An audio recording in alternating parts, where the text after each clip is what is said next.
I need to cough. Good afternoon, everybody. I will now call the May 27, 2026 Met Council meeting to order. For our guests here today, who this may be your first meeting, I'll also introduce myself. I'm Robin Hutchison. I'm the chair of the Metropolitan Council, and I'm joined today by members of the council, our council members representing their districts. As we always do at the start of the meeting, and also critical staff, a regional administrator, and our clerk and our city attorney. Got everybody. Council attorney.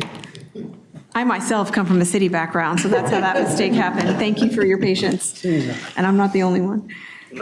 We start every meeting with a Dakota Land, Water, and People Acknowledgement Statement, and we typically ask a member of our council to read this statement, and I will ask Council Member Wolf to please read. The Metropolitan Council acknowledges that the land we currently call Minnesota, and specifically the 7-county region, is the ancestral homeland of the Dakota Oyate, who are present and active contributors to our thriving region.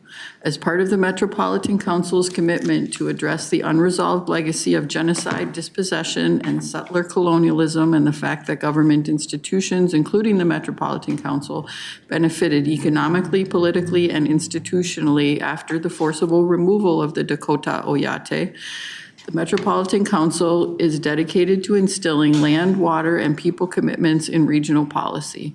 These commitments support the Dakota Oyate, 11 federally recognized tribes in Minnesota, Ho-Chunk Nation, and the American Indian communities representing over 150 diverse tribal nations that call the 7-county region home. Thank you, Councilmember Wolf. Before we begin on our formal agenda, I want to just acknowledge we have some guests with us today. These are students from the High School for Recording Arts here in St. Paul. Give a wave. Welcome. We're happy to have you here. I know that you spent some time with Councilmember Carter. She already shared with me that you have shared with her some things that you would like to see. One idea about improving public transportation and making you feel safe and secure. And if you stay for the whole meeting, you'll actually get some more information about how we're making improvements to that, and that will come a little bit later in the agenda. Really, warm welcome for being here. We do a lot of work around long-range planning, and if I could think about how old I'm going to be in 2050. It's not pretty. And if you want to think about how old you're going to be in 2050 and what you think you might be doing in 2050, well, our plan is a roadmap to get there for transportation, for water, and, for arts too, which I think might be of interest to you. So here today, you're going to see the inner workings of how some of our decisions are made and how we receive information. Some of this information today will be decision-making, and some will be just information for our knowledge and use later. So thanks for engaging in civics and in your local government, and I hope it inspires you today. Again, thanks for being here. Okay, first item is the approval of the agenda. Council members can see the posted agenda, and if there are no objections or changes, we can move on to our business. Seeing none. Next is the approval of the May 13th, 2026 Metropolitan Council minutes. Can I get a motion for approval? So moved. Second. Any questions or revisions to those minutes? Okay, all in favor, please say aye. Aye. Any opposed? Motion to approve the minutes is carried. Next is the public invitation to any interested person who would like to address the council on matters that aren't on today's agenda. Each speaker is limited to 3 minutes. When you speak, please state your name for the record, your place of residence, and what organization you represent, if any, and then you can share your comments with us. We typically start with those who have pre-registered. They've signed up to speak. So I will ask the clerk, any pre-registered today? Okay, and then at this time, we open it up to members of the public who are in the audience who haven't signed up but would still like to speak. Is there anyone that would like to come forward and speak to the council today?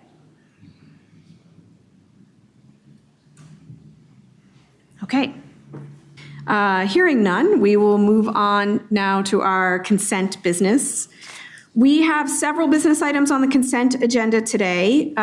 These are items, I'm just reviewing for folks in the audience. These are items that have previously been approved at our committee meetings, which happen in the lead up to our council meeting. So for the consent agenda, can I get a motion to approve? So moved. Second. Very good. Any questions about any of the items on the consent agenda? Seeing none, all those in favor, please say aye. Aye. Any opposed? Okay, that motion carries. Today, we have no reports from Community Development, Environment, or Management Committees. We do have 3 business items from the Transportation Committee, and I will turn it over to Councilmember Reva Chambliss. Thank you, Madam Chair and council members.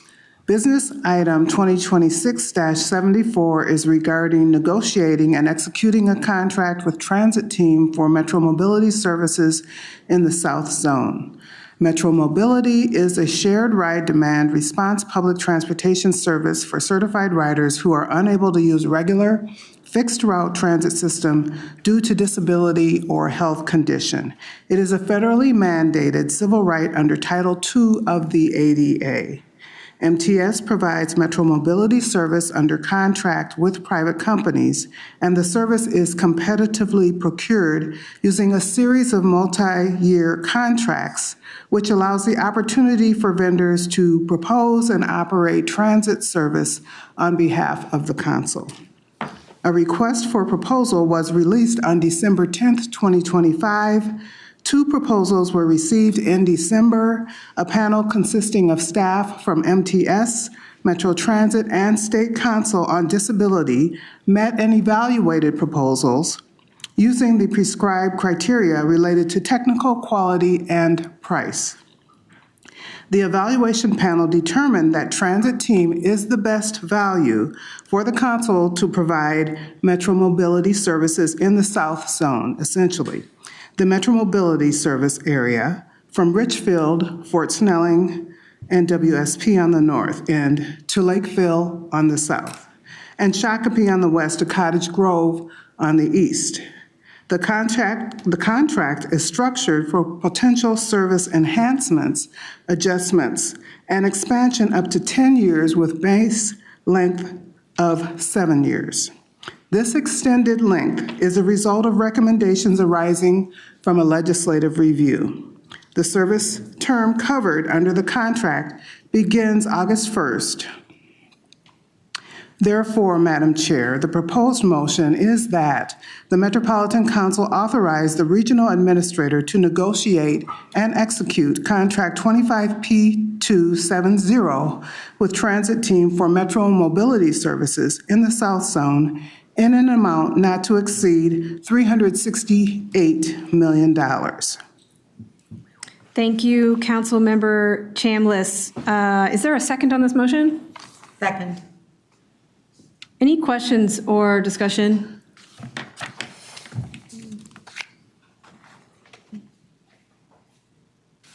Okay, seeing none, all those in favor, please say aye. Aye. Any opposed? The motion carries. Councilmember Chambliss, you have a second business item for reading, and I'll turn it back to you. Thank you, Madam Chair and council members. This is business item 26-91. It's an amendment to the Axon body worn camera contract 25P096 and the Metropolitan Council Metro Transit Police Department. The current body-worn camera contract 25P096 went into effect on August 1st, 2025 for a total of $1,731,646.69 for a 5-year period.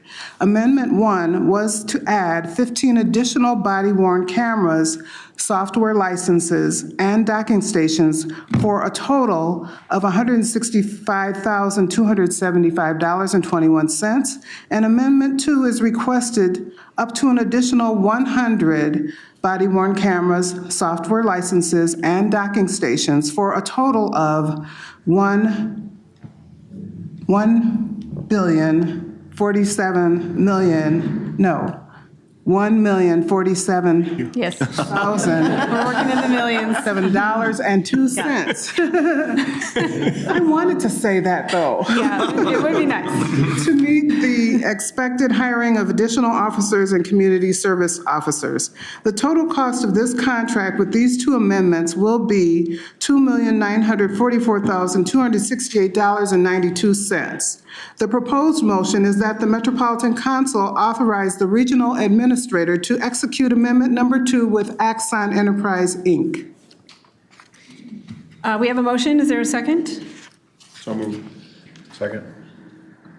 Questions or, thank you, questions or discussion? Councilmember Carter. Thank you. Just noting in the summary that there was a question from Councilmember Cameron about retention policy for body-worn cameras, and I wondered if that information has been provided. I happen to have not been at that meeting. I don't think the information was provided there, though. And, of course, I would assume it's on its way if it wasn't at the meeting or has already been delivered. Councilmember Carter, I recognize your question and would look to staff to assist in answering this question if we have them in the room. Apologies that I did not ask in advance.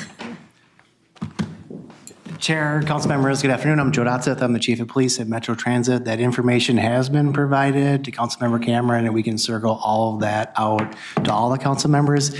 The retention policy is listed on our website, the public-facing police website. Our policy manual is on there, so we'll make sure everybody gets that link, but the retention rates have been provided. Thank you. That's very sufficient. I can look there. Thank you, Chief. Thank you for popping up at the last moment. Councilmember Chambliss. Thank you, Madam Chair. I would like to let the council members know that Becky Cattell has the information that it has been requested and maybe can provide that to the rest of the council members. Thank you, Councilmember Chambliss. That's the first time I've encountered that, so lesson learned. I'll go to you first. You had it already. Yeah, versus out there to the audience, so got it. Next time I'll go to you first. Thanks. Yep. All right, we have a motion and a second. We're having some discussion. Are there any remaining questions or discussion? Okay, all in favor, please say aye. Aye. Any opposed? And that motion carries.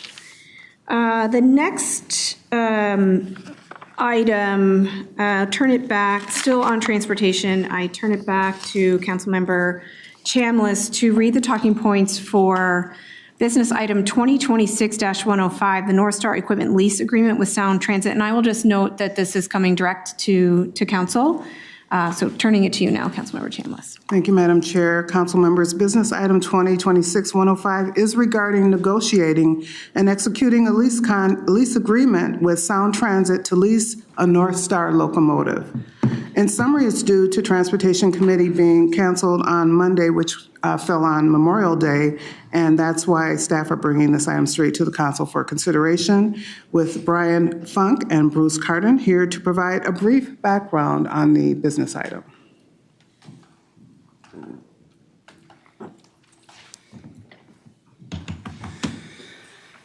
Thank you, Chair, council members. Sound Transit has experienced a catastrophic failure in one of their locomotives, and in preparation for the World Cup games that begin on June 15th, they're seeking help. And so they contacted us knowing that our North Star fleet is in good condition but not being used at this time, and asked if we would be willing to help them with the lease.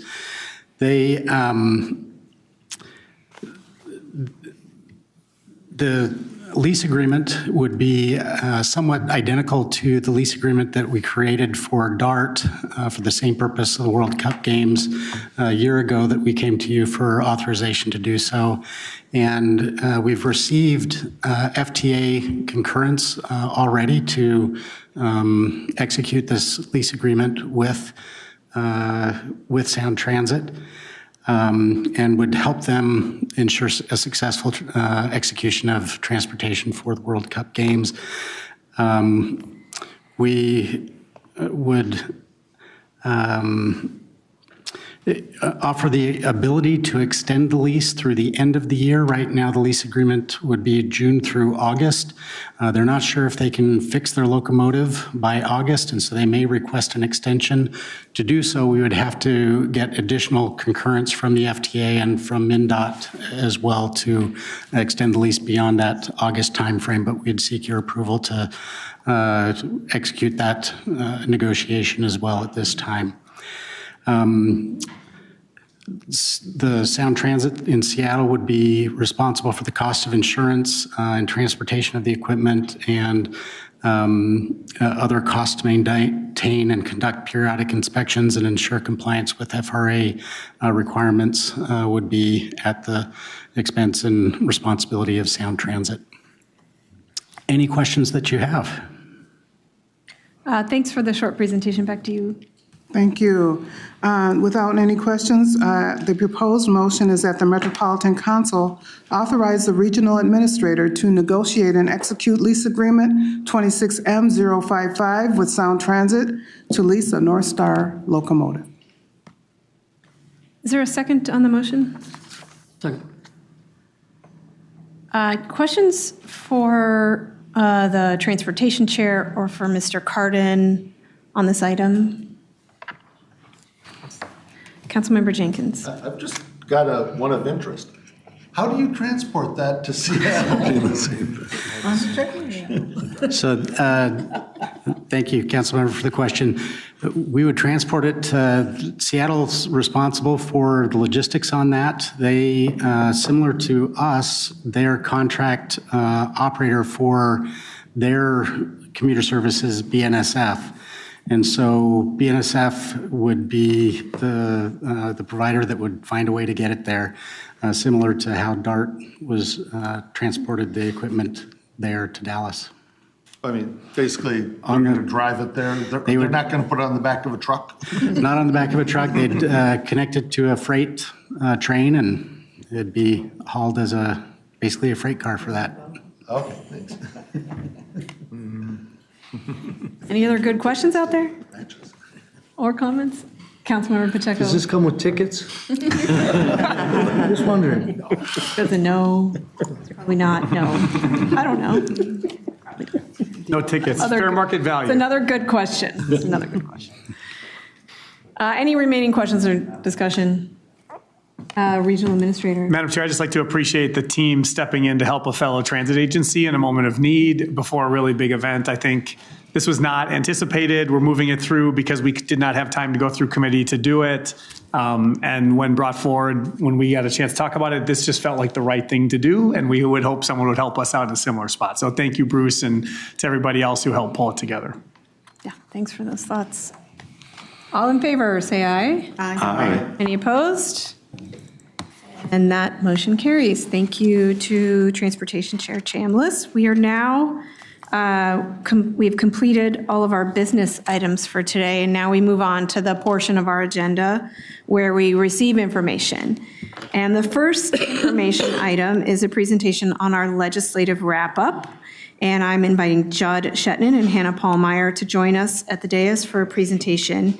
And as they make their way up here, I just want to offer a big thanks for your work the last couple months. I think you all know that this is it's like a 24/7 push for a few months with very little rest and a high attention to detail and really great information sharing all along the way. So just my appreciation for your work these last few months, and I know we're all looking forward to hearing a spirited wrap-up.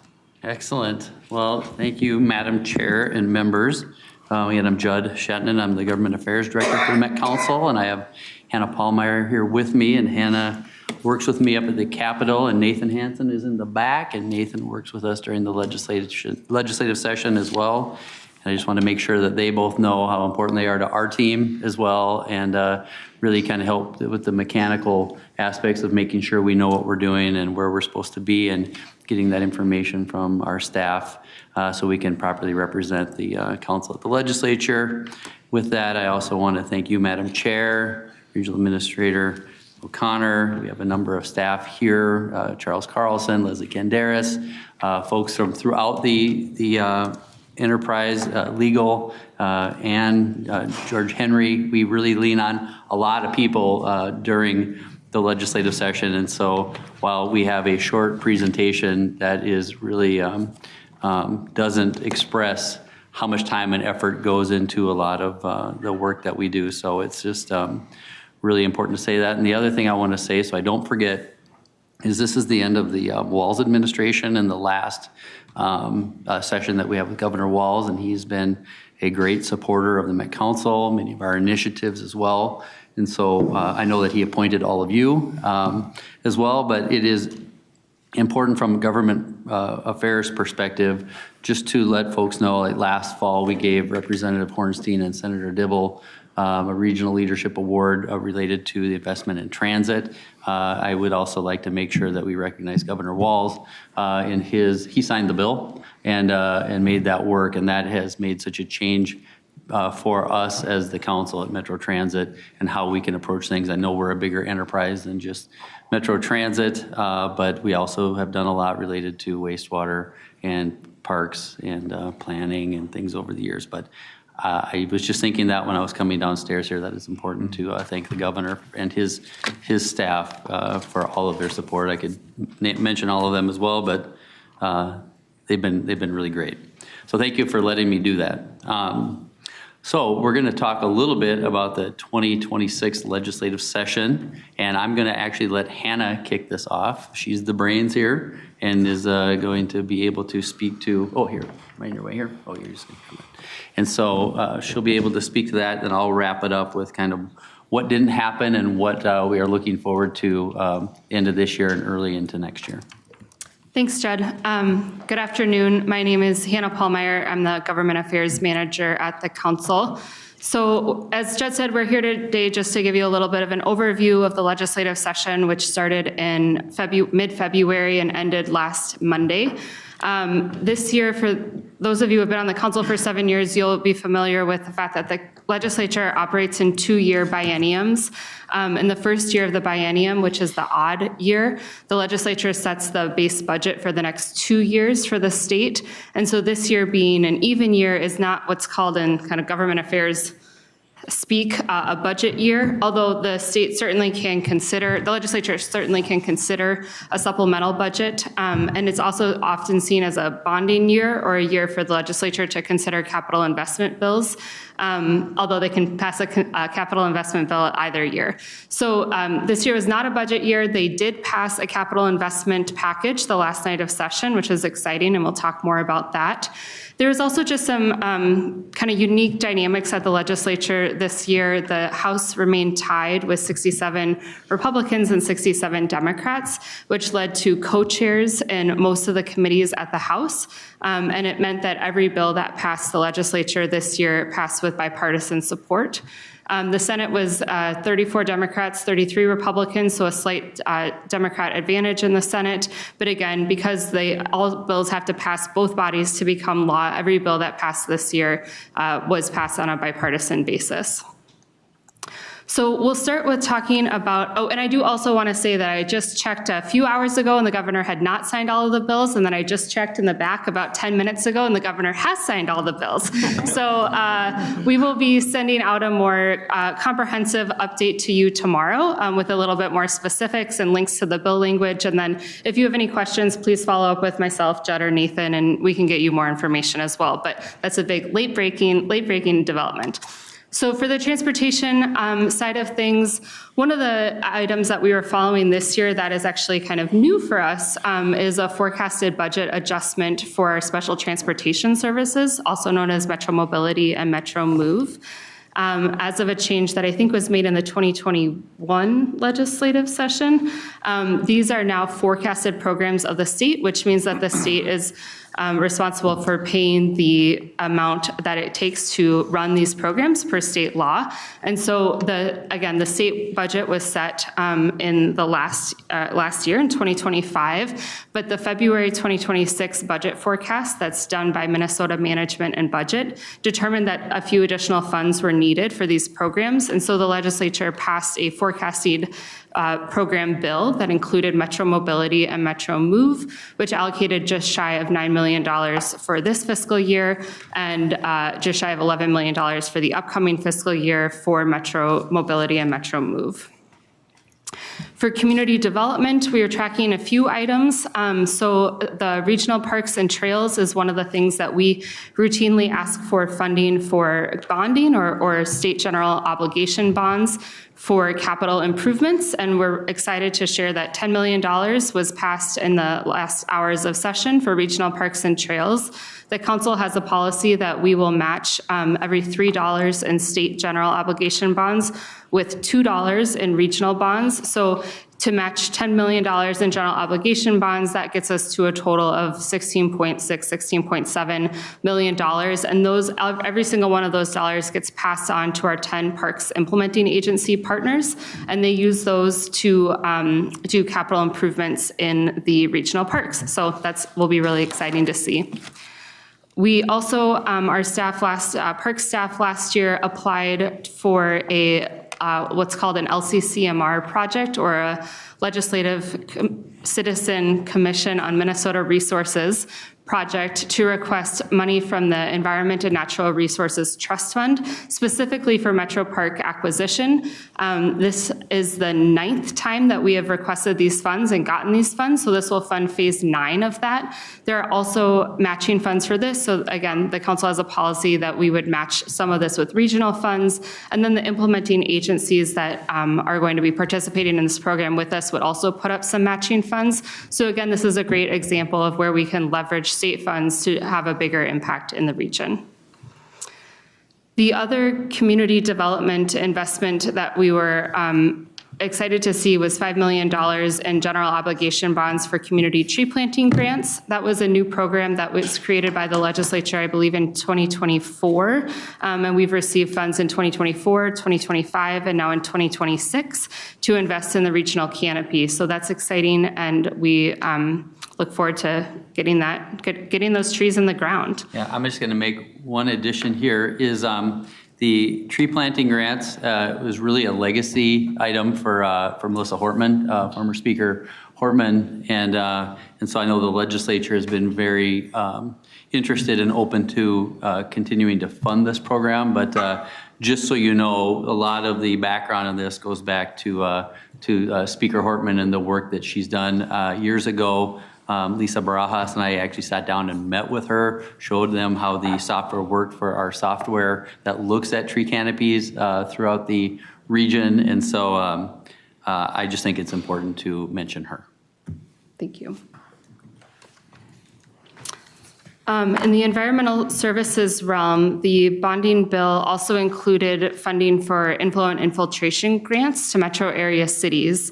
So $15 million was included in the bonding bill that our staff will then be working with cities across the region to repair sewer infrastructure, and you all know what I&I is. So it's a great way for us to be able to partner with other communities throughout the metro on making sure that our sewer system the regional sewer system is well functioning, and that pipes that lead into the regional sewer system are in good shape.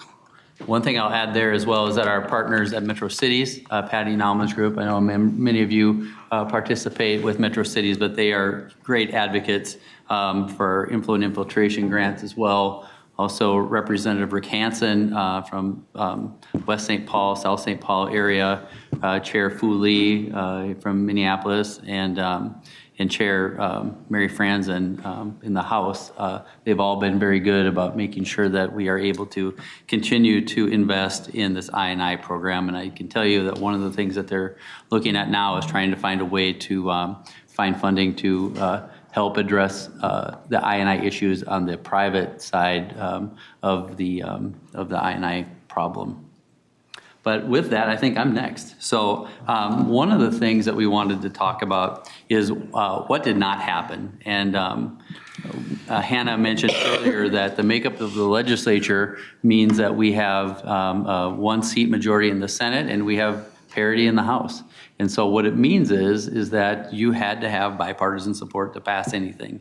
And so there were a number of things that you needed to have broader support in order to pass, particularly in the House. You needed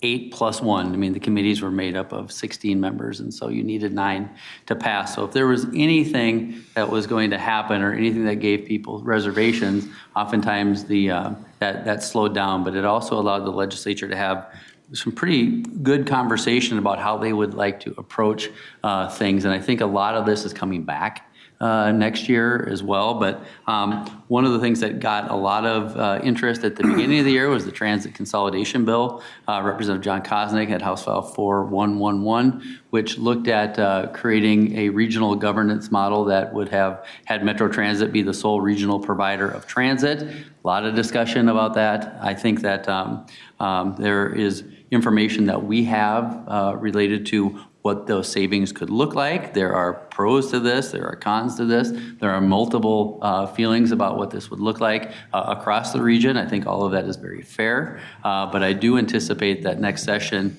there will be significant conversation about this as well, because the state continues to deal with structural deficit, and so they will be looking for ways in order to potentially address that and also potentially find ways to become more efficient with the use of public dollars. We will see. It's a big conversation, and so I just wanted to point out, in case people weren't aware, which I'm sure you were, that bill did not advance. There was a lot of discussion as well related to housing and zoning reform efforts. A lot of that was called the missing middle conversation that was being discussed largely between the League of Minnesota Cities, Metro Cities.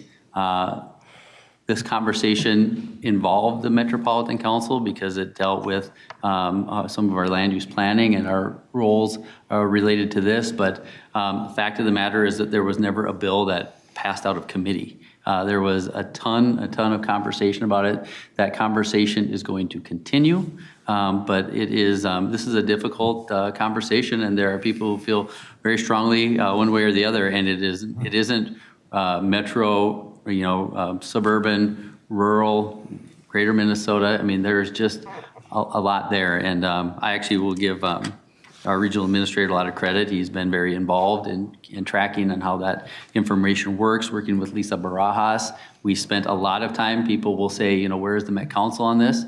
We met multiple times with the chairs of these committees in the House and Senate talking about what the council's authorities in this area look like and what the impact of these bills would have on the council's role. So we weren't necessarily out front, but I can assure you that Representative Mike Howard and Senator Lindsey Port, Representative Larry Kraft, we met with them regularly. And so it is, I know that many in the legislature are disappointed that they weren't able to advance something, but that doesn't mean that it's done for, because I guarantee you that there's going to be more conversation about this as we move forward. The next one, it's weird bringing this forward because I'm a super competitive person when it comes to the legislature and how things work. So there's a silver lining here. Our policy proposals really didn't go anywhere. I mean, they didn't become law, but the competitive side of me wants to point out that we were one of very few cabinet level agencies that actually got their bills to the floor, and in at least one body. And so what I'm saying is that we're setting ourselves up very well for future legislative sessions when we can say that in a time where the legislature is being legislated by such slim margins or parity, that we actually had a lot of success. It was a short session, and the legislature really moved to talking about how they were going to address issues like HCMC, the Office of Inspector General, and a bonding bill. And so all of that conversation got in the way, but it was also where the legislature needed to put their focus. Lastly, I'm just Judd, before you leave, I want to give you credit, you and Hannah, in one other way that doesn't show up on the slide. In a year in which money was tight and you're trying to figure out how to close budget targets for final bills, people look under every couch cushion, including funding streams that are all not all that distant, some of which you talked about, from how Metro Mobility is funded to how Transit's funded. And it's also important to note the things that didn't happen this session, which is fundamental changes to those funding streams. And you put in a lot of work to ensure that people understood the importance of those funding streams to the long-term health of our transit system and our paratransit system. Yeah, I appreciate that. I didn't want to talk about all the warts here, but that was pretty rough. I mean, there were efforts to really potentially try to divert some of our more valuable funding streams. I want to make sure that the council recognizes Charles Carlson for all of his effort on that, and was very helpful in making sure we were able to find a way to present that and discuss it in a way that made sense to the legislature and legislators who were interested, and also General Manager Ken Darris, who also worked with us on these things in very short time frames, where we are just like literally getting a call, and an hour later we're up there talking to members saying, this is such a bad idea. Why are you even thinking about this? And so we prevailed in that effort, and we didn't put it in here, but yeah, I mean, it worked out for us, so that's good. Now, but thank you for saying that. We are, just finishing up this session, and obviously Hannah just mentioned that the governor is signing the last of the bills, but it isn't too early for, people put out their mock drafts for things really early. We're going to start talking about what the 2027 legislative session looks like, and it begins, before you know it, on Tuesday, January 12th. And it ends on May 17th of next year. We are going to have a new governor and new legislators that are being sworn in. We have at least 40 legislators who are not coming back. There will likely be more. There'll be people who are indicating they're coming back, who, as a result of election, may not be coming back. And so we'll see how that shakes out. These are the craziest, like this coming November is the wildest of all the elections, because you have all the congressional seats are up. We've got the, excuse me, not Senator Klobuchar's, but it potentially could be up soon thereafter. But you've got all of the state executive seats between the governor, lieutenant governor, state auditor, attorney general, secretary of state. And then you make your way down to the 201 legislative seats, which is going to dictate who controls the House and Senate.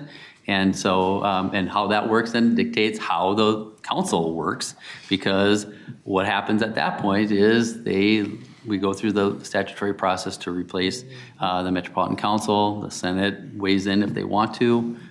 Anyway, it's just a lot, but I'm jumping ahead. So 2027 is a budget year, and the legislature will set their budget. The big one for us is the November 2026 forecast. That is what we will be presenting to the new governor, and working on preparing a budget for the new governor to submit to the legislature. Generally, that happens in early January. With a new governor, oftentimes they give them some grace, and that can come in a little bit later as they're trying to sort out what their administration looks like. The February 2027 state budget forecast is the one that matters then, because that's the one that the legislature works off of when they bring forward their budget recommendations to the House and Senate. We make our way to the committee, conference committee process, and then ultimately work out a budget agreement by May 17th, or else we have the fun time of going to special session, which has been all too normal for us. But that is how that works. We are in the process of, looking at bringing forward the policy proposals that we mentioned before that didn't pass. We'll run those through a new administration, and then we will also be working with the new administration to follow the process to seat a new Metropolitan Council. And that the new council, I believe, has to be seated by the second Monday of March in the year of a first year of a governor's term. So a lot going on there, huge process, but that is where we sit. So I'm sorry if I talked your ear off, but I find this stuff really exciting. So I'm happy to talk about it. Hannah thinks it's really exciting, so we talk to each other about it.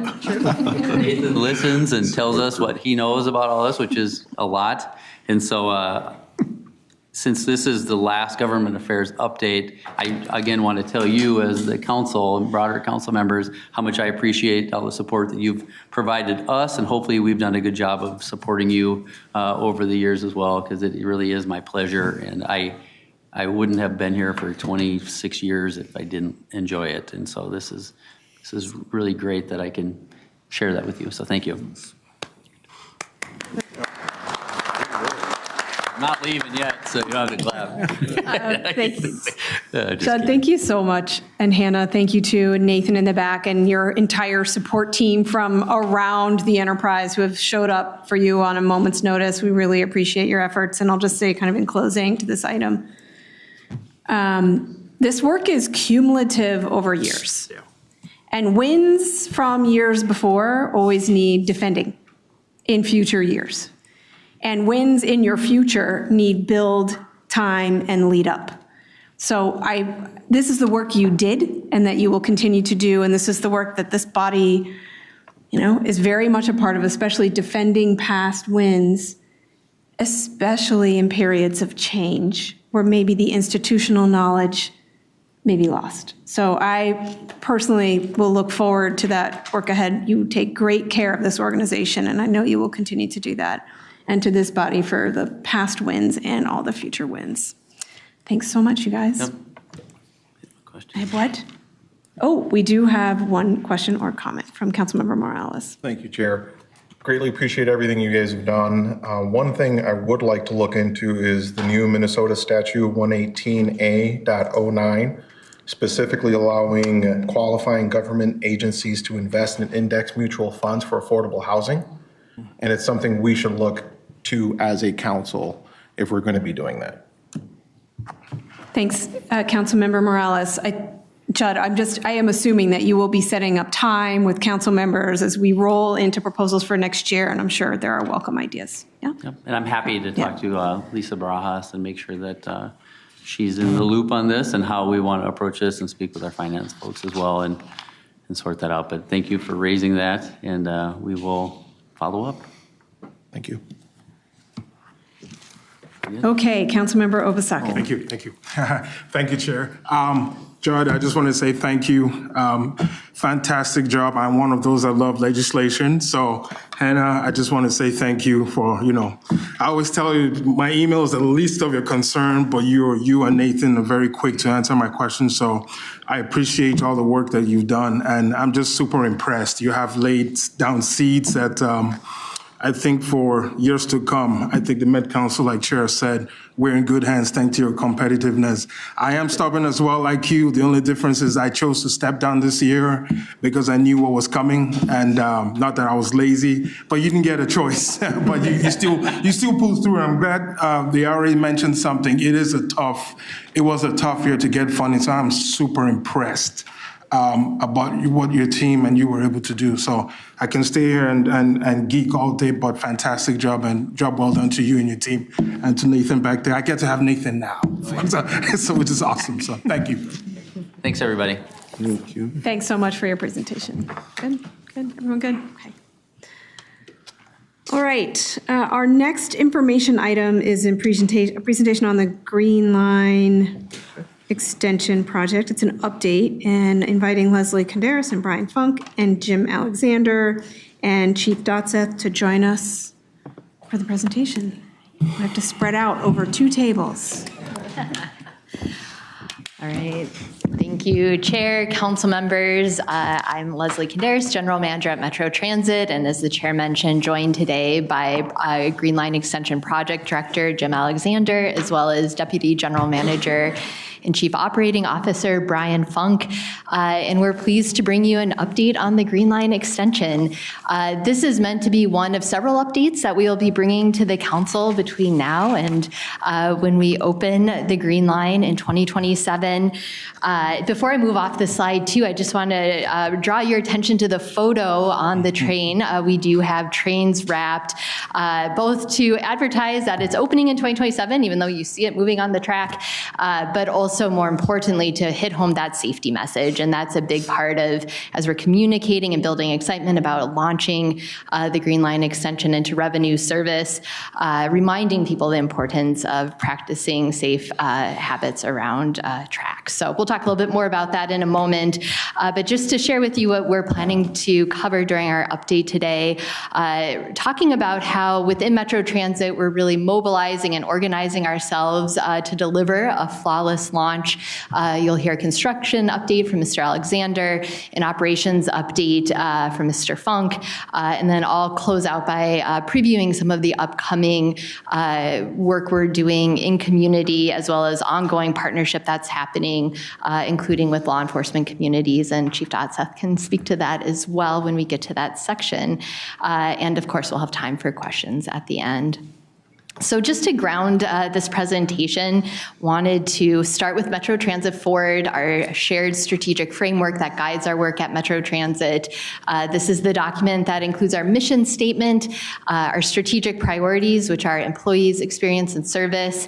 And in 2026, we set 3 large goals for ourselves to really ensure we're focusing across Metro Transit on these key efforts, which are building ridership, increasing employee, rider, and community satisfaction, and of course, preparing for a flawless Green Line extension launch in 2027. So within Metro Transit, we use our strategic framework to ensure all of our employees have a clear sense of the direction we are collectively heading. And Green Line extension is very much front and center of our minds across the organization, knowing that launching this new extension and really strengthening our network through its opening is truly all hands on deck work across Metro Transit. So when we talk about flawless, we chose that word quite intentionally, and certainly within Metro Transit, it is getting the attention of employees because that's a very high bar to meet, and we can meet it, but it's going to take a lot of effort to get there. And just wanted to share with you all today as we work to define what we mean by this. We are using this working definition, and really has 3 main components to it. One element of flawless in our minds is service will open on time and run at the committed service levels. A second component is facilities and vehicles are safe, clean, and well-maintained. And a third component is the experience is seamless throughout the entire customer journey, including recognizing that many people will be using the Green Line extension to connect to other parts of our network. So really thinking holistically about how we prepare to deliver a truly seamless experience to customers once the line is open. So at this point, I'm going to hand it over to Mr. Alexander to provide the construction update. So, Jim. All right. Well, I'm pleased to give an update on the project. It's been a bit of a struggle, as you all have been hearing me over the past few years, but we're making really good progress. We have 2 primary contracts, just to remind you. Civil construction, led by Linda McCrossan, is almost the finish line, and we have systems construction as well. It's a follow-on contract with Aldrich Parsons, doing really well. You see the numbers here. We're really doing well in terms of employees from the state. About 84% of the counties within the state are represented by workers that have been working on this project. Really good numbers. And DBE, Disadvantaged Business Enterprise, doing really well in that regard too. As you may be all aware, is that there was a kind of a hold on accounting for the DBE as of October 3rd, but these are the numbers as of that date, so just almost 22% compared to our 15% goal. So really a credit to our contractors and our folks internally to really drum up the workforce and the companies working on this project. do have a couple images there, and one of my favorites is the bottom there where we were back exploring sheet pile under the groundwater, and thank goodness that's all done. Okay, this is really a good news story, the development on this corridor. So, you know, you look at the blue line and you look at the green line in this project, and blue line development really followed, and green line kind of about the same time where development started occurring. But this project, we've seen a tremendous amount of development on this line. Over $3.3 billion of permitted, and that's 2011 through 2024. It doesn't include rather huge development in the lower corner there at the Beltline Station that accounts for about 370 residential units and about a 21,000 square foot commercial space. So, and we have, you know, there's more on the planning books, almost 700 million that's in the planning stage. So the couple of photos here, the top is something down by Golden Triangle Station, Eden Prairie. This is the fox and the grouse. One of the, I think the fox is the northernmost. It's pretty much complete. I think it's going to be occupied soon if it hasn't already started happening with that. And the grouse is under construction right now. And of course, the Beltline Boulevard development is just north of our station at Beltline Boulevard in St. Louis Park. We have a 268 stall part of a ramp that's being built. It's almost 600 stall ramp at this juncture. There's 3 major apartments that are under construction and commercial space as well. So we did a lot of work. This goes back to 2016, working with the city of St. Louis Park to try to make this happen. Nobody wanted a lot to have 268 stalls just on the surface, and we really came through with a good solution here. So overall, the construction on this project, or overall the project, is 95% complete, and the primary contract, the civil construction led by Linda Crossan, is getting to the finish line. We'll be getting to final completion later this summer on that, and really looking at punch list items and submittals to finish out that contract. And systems is well underway, 92% complete. Milestones achieved, there's 19 traction power substations. That's taking energy from Excel and converting into, from alternating current to direct current to run the trains at 750 volts. We have all 19 in place and all powered up, thank goodness. And we have 3 tunnel houses that are powered up as well, 2 at the Kenilworth Tunnel and 1 for the tunnel under Highway 62. And the overhead contact system is well underway. Really just the tunnel piece is left to do. And that's one of the things I really kind of want to point out. We're not done yet. We're still putting things together in Minneapolis, primarily the systems elements, but that's currently underway. And you see the grade crossings and warning systems have been activated in the 4 of the 5 cities already. So Hopkins Rail Support Facility, this is near our Shady Oak Station, where we're building a rail support facility to address the maintenance of all the stuff we're building, essentially the track, the OCS, the traction power, and so we'll have Metro Transit operations staff housed out of that facility. And we'll look to hopefully be able to occupy that with staff later this summer. We're doing really well. You see some images from the outside.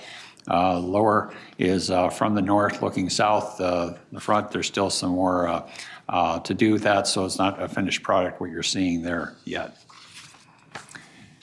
And then out of a commitment that we made many years ago with the city of Minneapolis around the freight rail question is that we are doing landscaping. These are images that we use for a community-driven process that it's several years, about 2015 now, where we did this, and we really had that committee help us define what this corridor wants to look like, essentially from Westlake Station up to Bryn Mawr Station.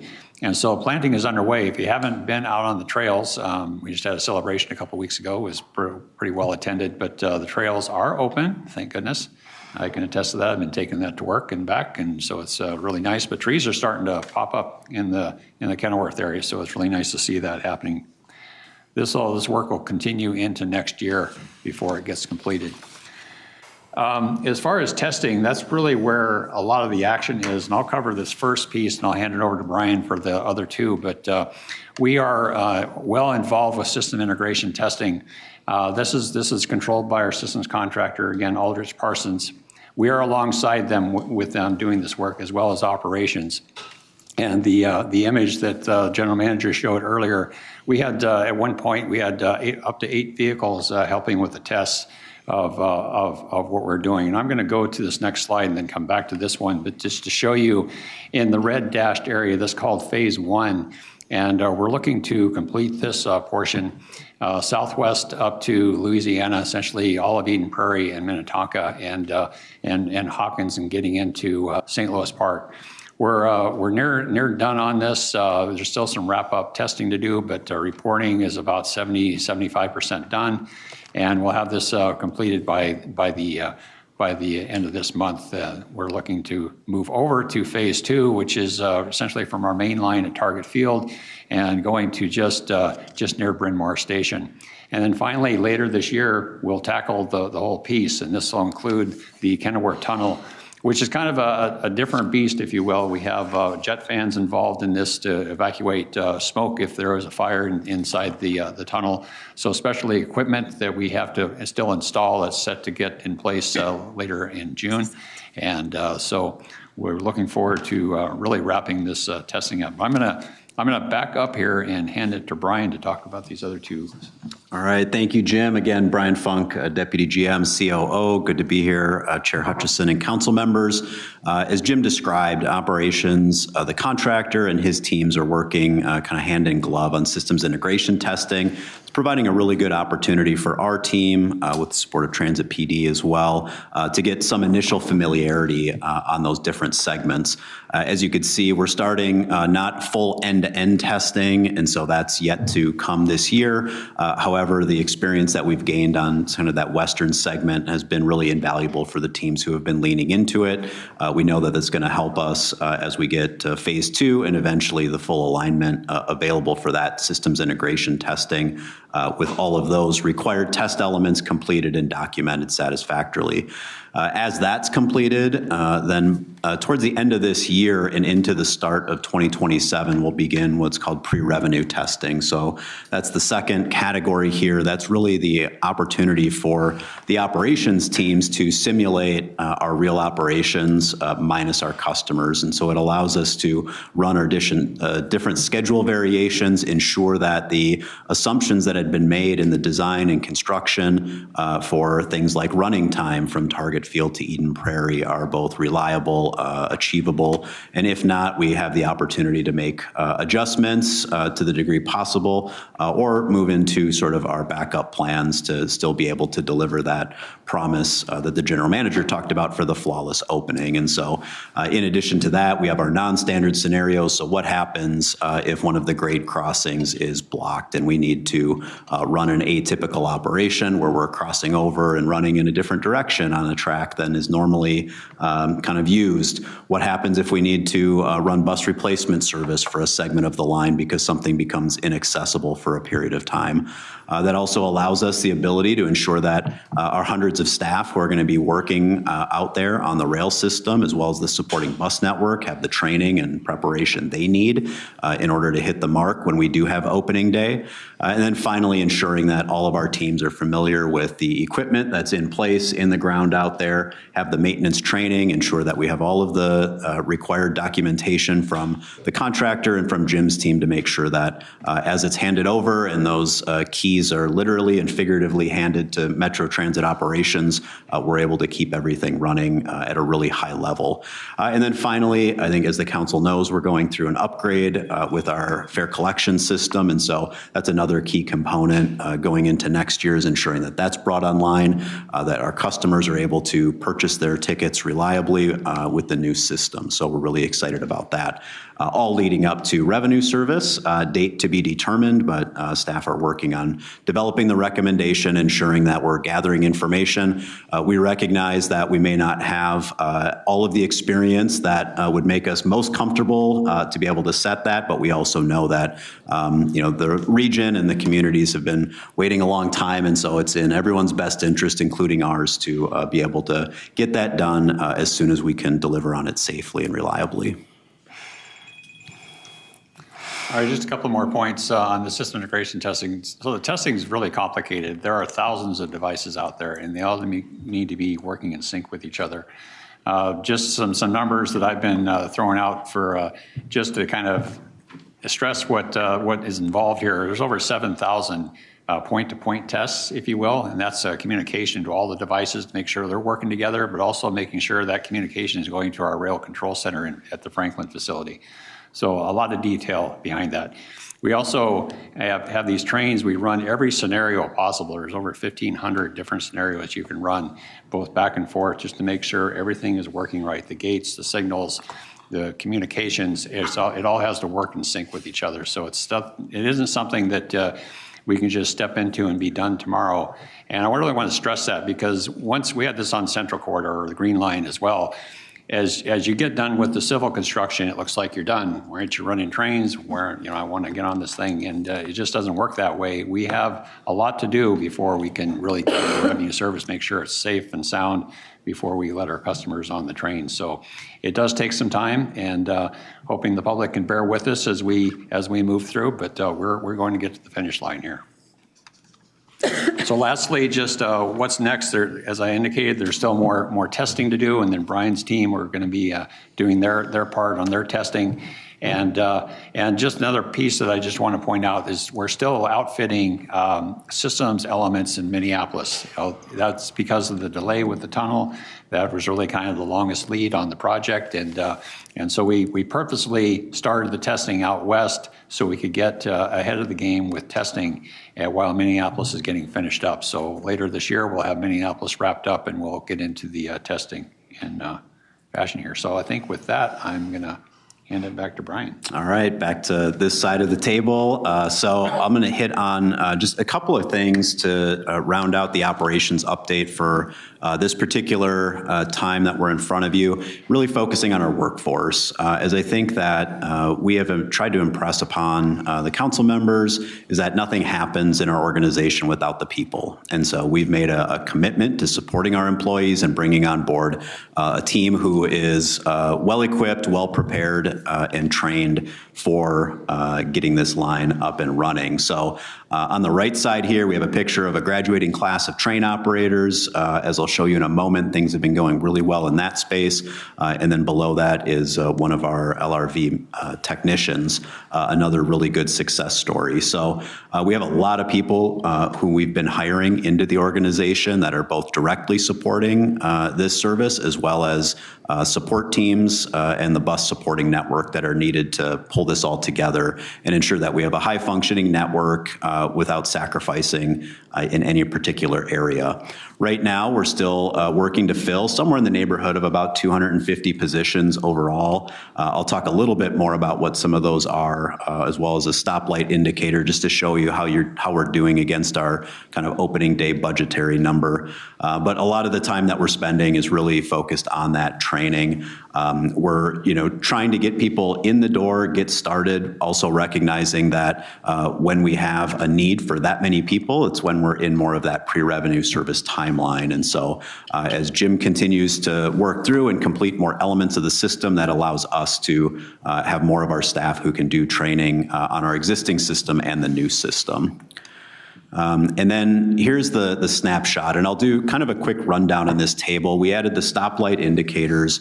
The legend on the lower right is showing an indication against budget. And so I want to ensure that folks, as you're looking at this and see this, the red does not immediately signal to anybody that we have a problem or we're coming to you with an alert status. It's more just indicating that we know this is an area where we have less than 70% filled against that opening day number.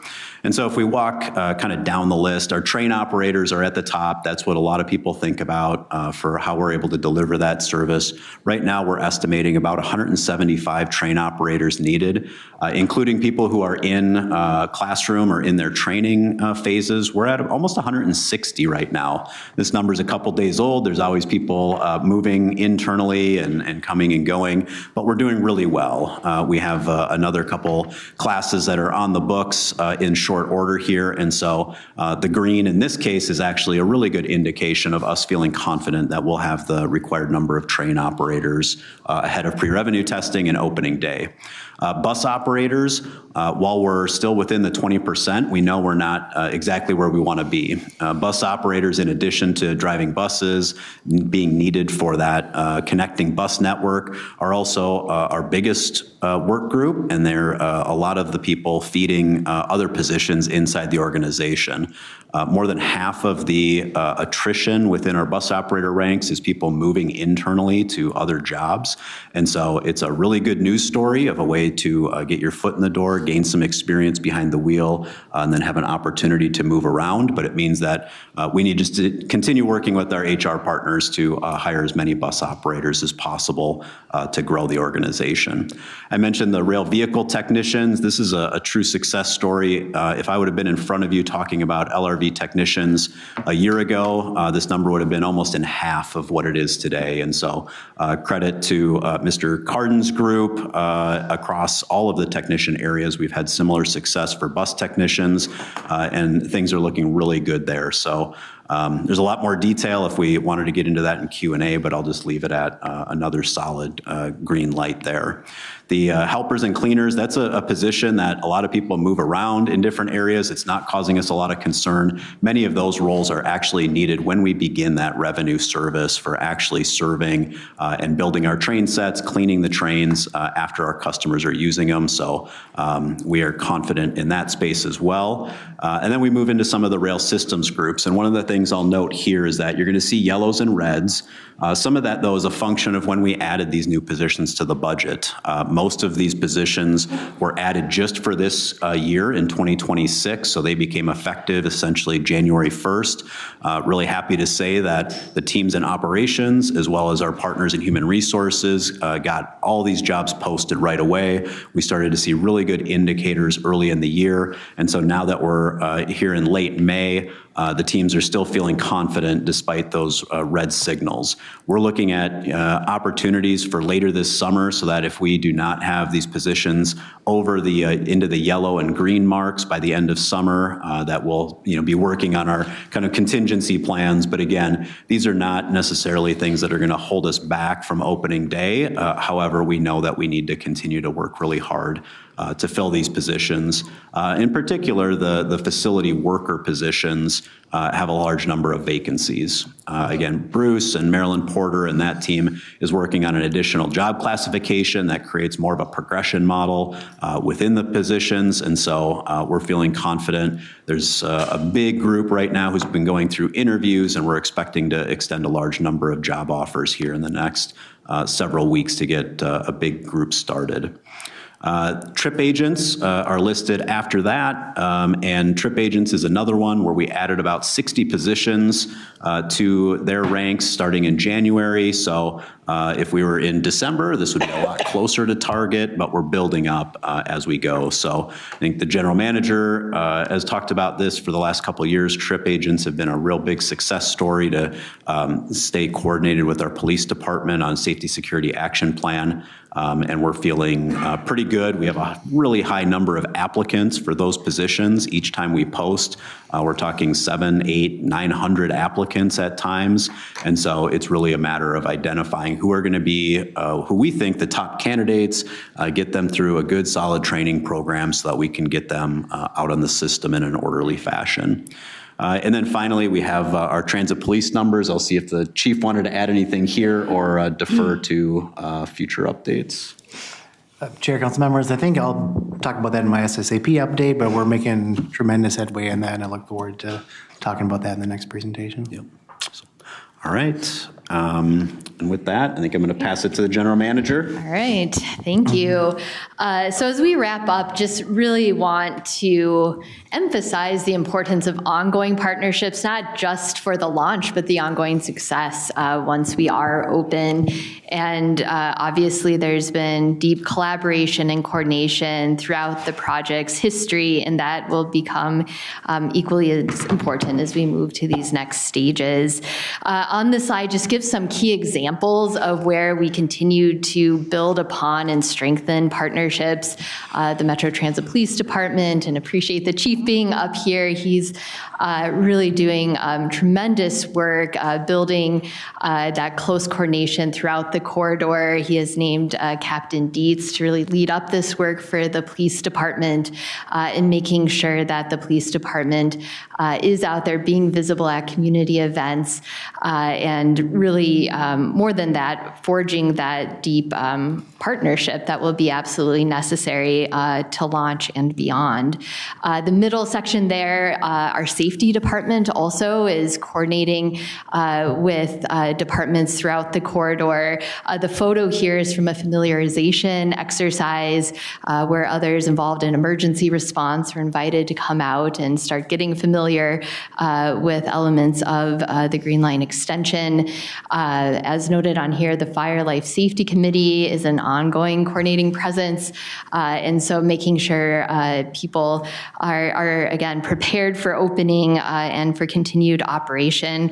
It's not noted here, but we also partner with Operation Lifesaver. Our Chief Safety Officer, Andrew Brody, is on their board, and we work closely with them on communication and public awareness around rail safety, just knowing that having light rail in this area is new for people, and making sure people know how to stay safe around trains. That's a really key part of our ongoing community engagement and partnership efforts. So as we talk more about how we continue to be out in community, continue to build excitement for the opening, a key part of that is safety and making sure people are aware of, again, how to stay safe around the rails.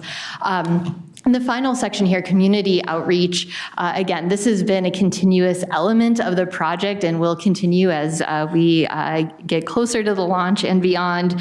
But that includes many regular updates to stakeholders. We'll continue to be very present in community in many different ways. And the next slides talk a little bit more about that. So these are just some examples of upcoming events where staff will be out, again, visiting with people, building that excitement, talking about safety, answering questions about the project. So a lot of opportunities this summer to continue to connect with community. And also wanted to note that starting in June, we will begin visiting with corridor communities and other stakeholders throughout the corridor to present a lot of the information we're sharing with you today. And again, just use this as an opportunity and a time to connect and build those relationships that are going to be so integral to the success of Green Line extension once it's open. So we're scheduling meetings with various city councils along the corridor to provide just a brief update, and maybe even more so introduce more faces from Metro Transit than perhaps the communities have seen in the past at the project stage of the extension. So more to come on that, but just wanted to share with you all that throughout the summer, we're going to continue to provide information, much like we're providing you here today, throughout communities as we get ready. So, and this is just a little bit more about those upcoming presentations kicking off in the city of Hopkins on June 16th, and we'll be adding more to the calendar throughout the summer. So with that, though, we'd be happy to answer any questions. Thank you, General Manager Conderas, and to the whole team up here. It was a lot of information, which is expected at this point in the project when there's so much to share and so much is leading to really positive events next year. So I appreciate the presentation. You've left some room for Q&A, and I think in information sessions, we usually don't have the full discussion, but I would pass it to the council members to see if there's any burning questions, anything that this team can answer for you. Quickie. Councilmember Carter and then Councilmember Lee. Sorry, you both raised your hands and I looked over there. Councilmember Carter, then Councilmember Lee. With the opportunity for a brief question, I want to thank you for all that you have shared. I'm landing with my eyes on the page that speaks to community events and trail pop-ups, walking, bike bus tours. And just a really quick question. I know the community events list is not comprehensive, so I'm not going to ask about that. I'll just send some more. And then the walking, bike, and/or bus tours, co-led. I took my eyes off the presentation for a moment. Would that also include rail porter tours with community groups? Yeah, thanks. Yeah. Do you want to? Sure. Jeff. No. Go ahead. We'll have to take that under advisement. All right. It's Thank just, you. we have insurance requirements that we have, particularly along the freight rail, that we need to be mindful of. But it's something that has been popping up quite a bit. People want to get on the train, I get that. And we will look to see if we have opportunities for that. Thank you very much. We'll find out. Councilmember Lee. Yeah, thanks, Madam Chair. This is a general kudos for all the work that's been done and that's yet to be done to bring this online. This brings me back to 2 years ago. The city of Oakdale had they organized a capital investment tour, and they hired a coach bus and put a lot of their members of their boards and committees and invited other elected and appointed officials to join the tour. I joined their tour. And as we came over the Bielenberg Bridge, the staff, the Oakdale staff, gave me, on behalf of the council, a grateful commendation for the Gold Line project coming online, because they said that if it wasn't for the Gold Line project, the investments in affordable housing and new businesses at the Bielenberg Bridge area would not be happening. So the point is that when we build out this infrastructure for all of us, it helps raise the quality of life and improve the infrastructure for everyone. So I'm super excited. So thank you for all of your work.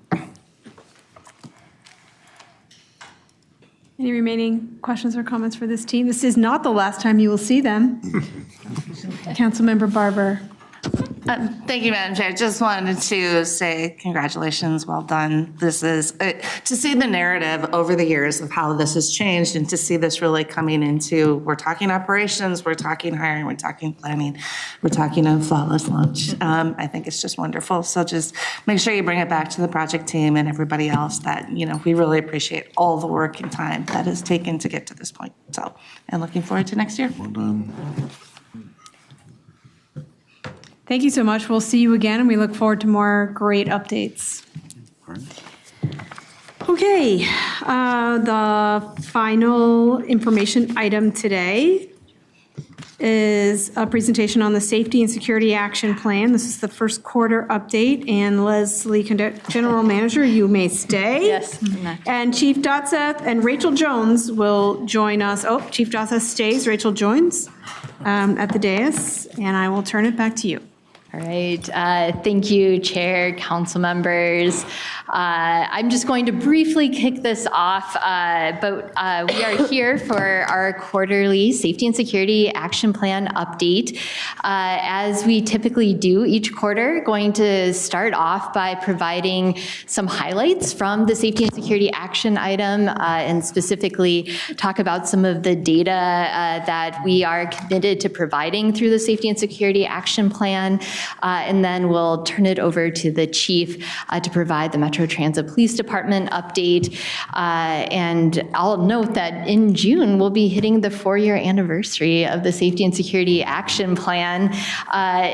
We talked about Metro Transit Forward in the previous presentation, but I'll just note that the Safety and Security Action Plan is an integral part of our experienced strategic priority. We know that having a safe, clean, welcoming experience on transit is absolutely key to all 3 of our goals this year: building ridership, increasing satisfaction, and preparing for a flawless Green Line extension launch. So this is very much at the heart of our strategic priorities and goals this year.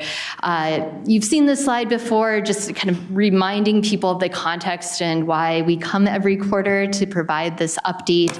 As I mentioned, it was 4 years ago in June that the Metropolitan Council endorsed the Safety and Security Action Plan. This was following the work of the police work group led by Councilmember Chambliss, and many members of the council served on that work group.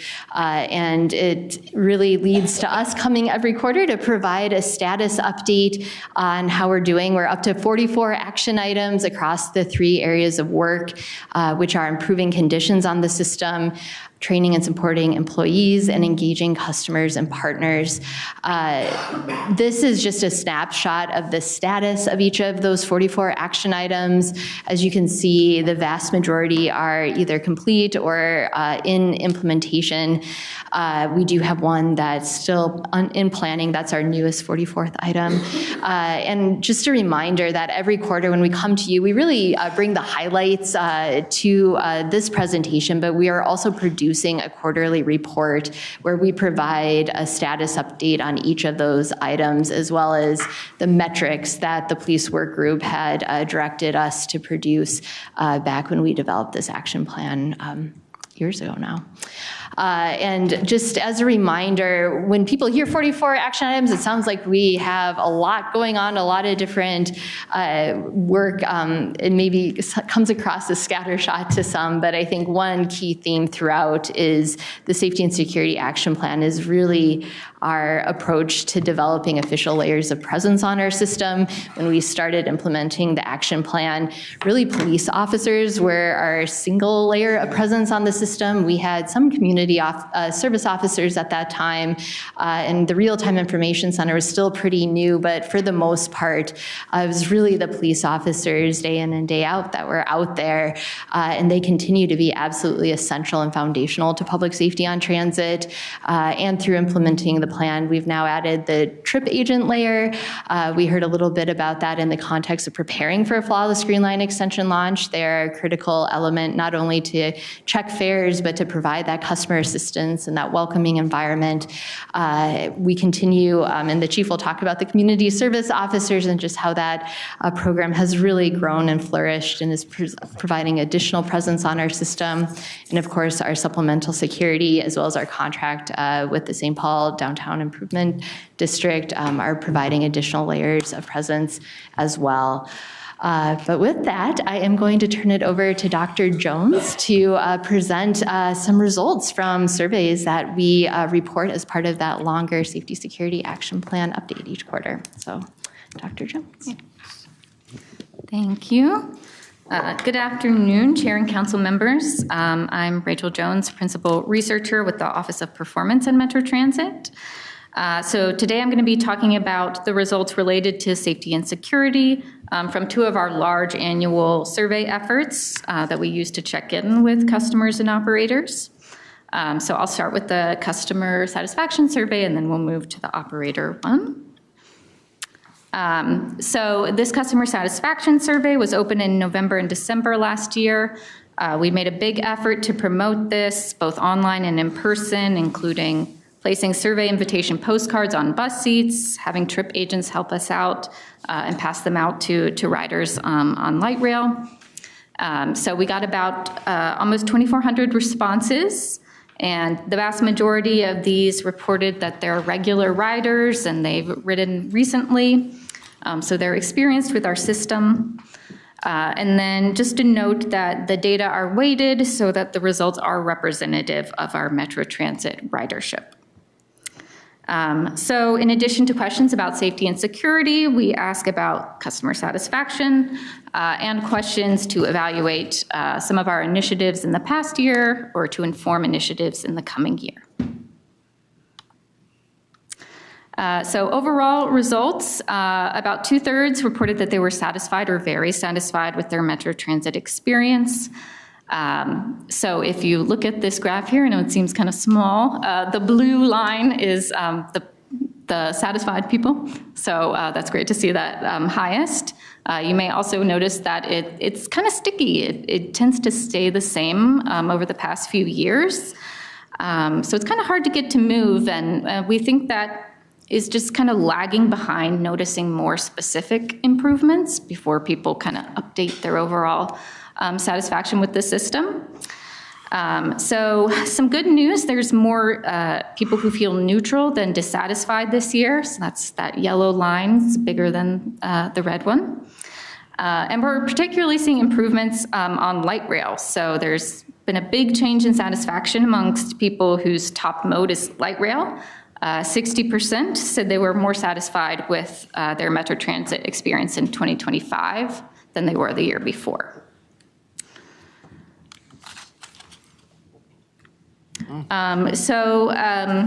We do ask particular questions about safety and security. So for these, people are agreeing with the statement, I feel safe and secure at these 4 locations.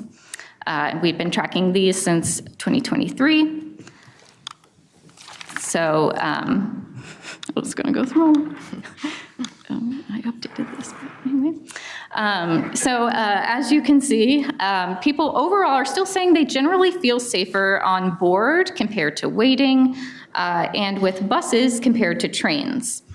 But I particularly want to point out these big increases for feeling safe and secure on board trains and at train stations. We're seeing this is about 8 points higher than 2024 and about 15 points higher than in 2023. So these are overall great gains to see. And then we are also seeing some improvements with respondents more likely to agree that both vehicles and our stops and stations are clean and comfortable. And then we're also seeing the rate of riders saying that they see drug use often on our system has decreased dramatically. And in fact, it has been cut in half since 2023, when it was around about 50%. So now it's 24% reporting that. So overall, we're seeing some pretty encouraging results for customer safety and security, and especially on our light rail system. The operators survey, this we do during operators mandatory fall training. So this past year, we heard from over 1,000 bus operators, over 100 light rail operators. And this survey is providing our metrics on employee satisfaction and some of those other Metro Transit Forward employee measures. So we found this past year that about 3/4 are saying that they overall enjoy their jobs, and 2/3 recommend being an operator to their friends or family. And as far as retention, almost 90% are saying they see themselves at Metro Transit in another year, which we're finding matches our workforce data actual retention rates pretty well. And then some other things, about half never think of leaving. So we continue to have pretty high rates here as far as employee satisfaction and retention. But on to safety and security. When asked how much they agree with I feel safe and secure at work, 53% agreed in 2025. So that's up 10 points from 2024. Obviously, still work to do there, but it is trending in the right direction. And we also saw some demographic differences, such as rail operators feeling safer than bus operators, males feeling safer than females, and other things like that. But in more specific situations, we're seeing about 1/3 saying they frequently experience harassment or verbal assaults. Little change in that from the last year. 18% frequently feel unsafe while operating the actual vehicle. And we're seeing this improved. And then 16% felt unsafe while on layover or making relief, and no change there. So overall, yes, we want these numbers to be going down. And so you can see there's been a 5-point decrease from 2024 for feeling safe while, or feeling unsafe while operating. I kind of mentioned this. So I'll just move to the overall takeaways. So big picture, about 2/3 are satisfied with their Metro Transit experience. We are seeing improvements throughout the system, but particularly it seems like our efforts are making a difference for people's perceptions of light rail.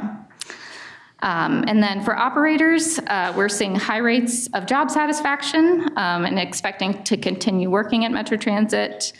Overall, operators are more likely to say they feel safe at work in the last year, but of course, as always, still more work to do. So thank you very much.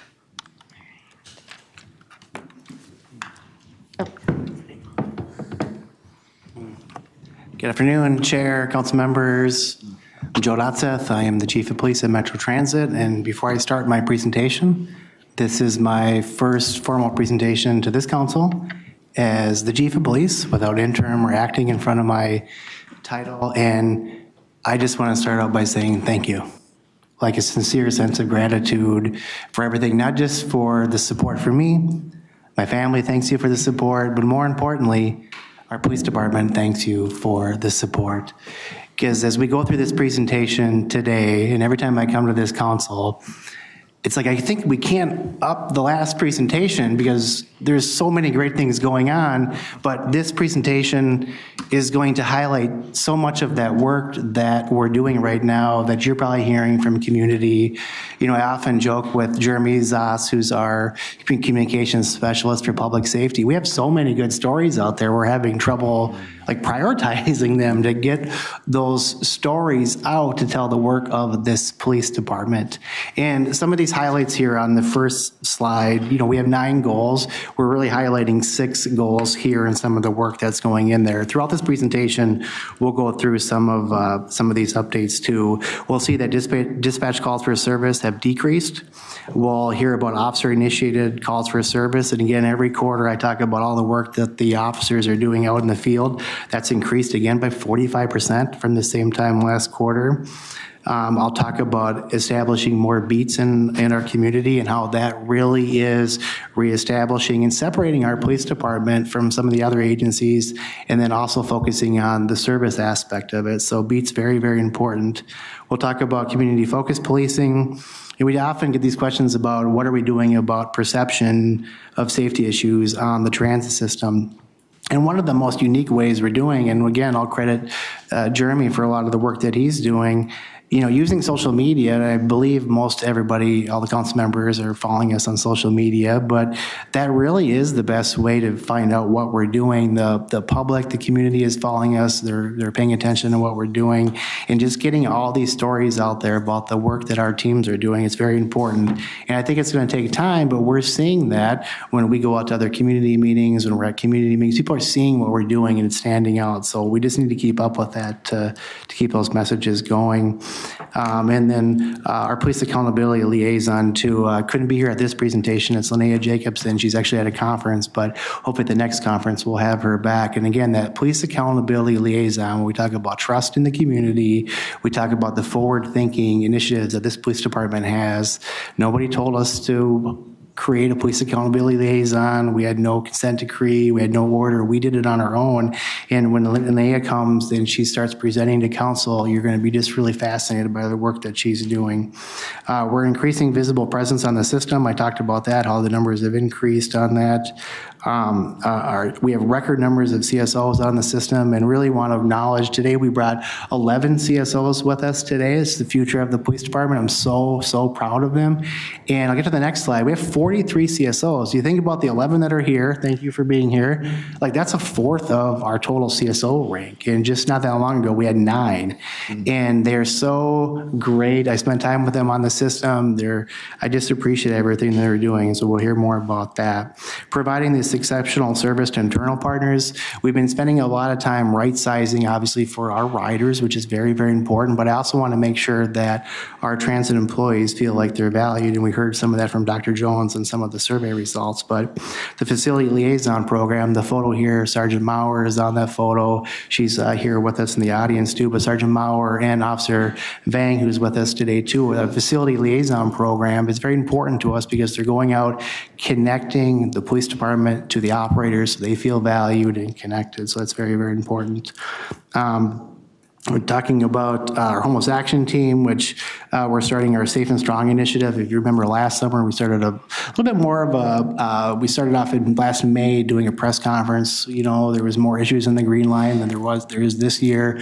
But that Safe and Strong initiative this year is going to look a little bit different. We're still going to do it. It kicks off on June 3rd, but that work will continue from University Snelling to downtown. And our HAT team, along with our partners from St. Paul and Ramsey County, will be really important how that initiative goes through. And attending outreach events, of course, is very important to us. And this last thing here, this professional delivery of police services, a very big deal. The general manager talked about it in the Green Line extension update there. And if you saw that photo there of all of us at a quarter management committee meeting, that's a big deal to me. It's a big deal to our department because first of all, getting all those police departments together is a challenge, right? But they all came, they supported that, and we are working collaboratively with all those agencies, and not just along the Green Line, with all of our partners throughout the region to really make sure that we're having a lasting, meaningful relationship.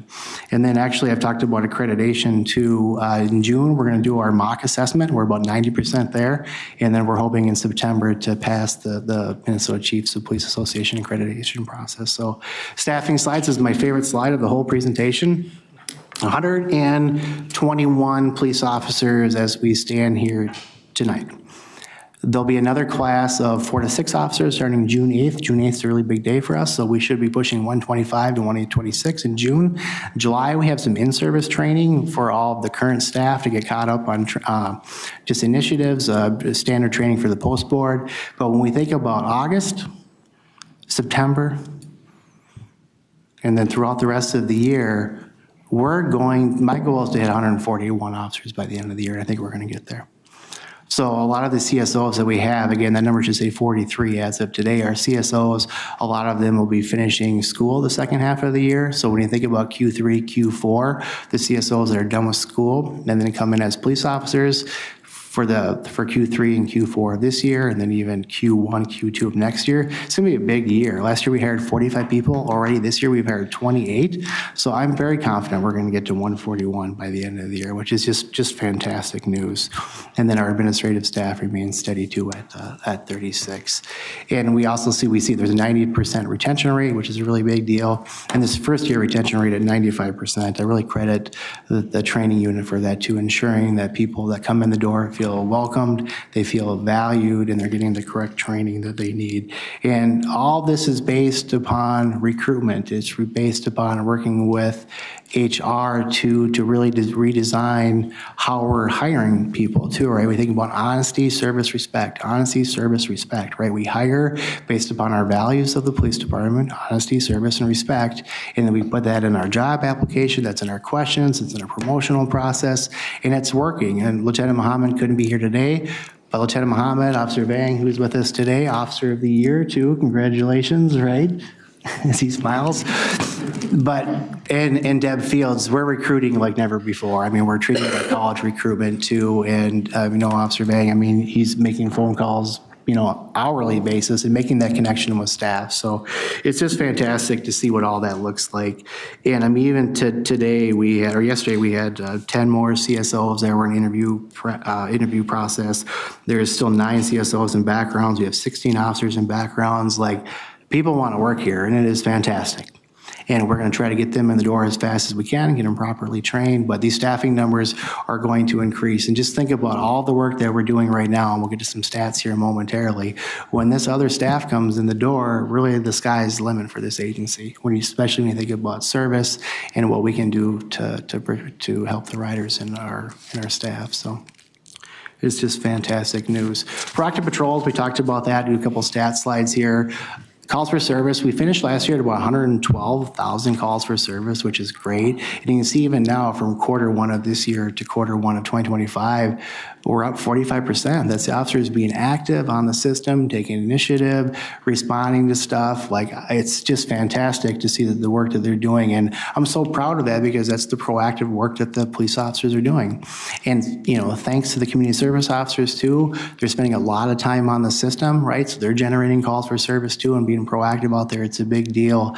And then crimes addressed to proactive policing, that's up 16%. And then our onboard presence, which really is our presence on the system, right? That's onboard buses and trains, it's up 210%. And the majority of that is driven by, thanks to our community service officer program and the officers as well. But our CSOs just doing such a fantastic job out there, and they're on the system being visible.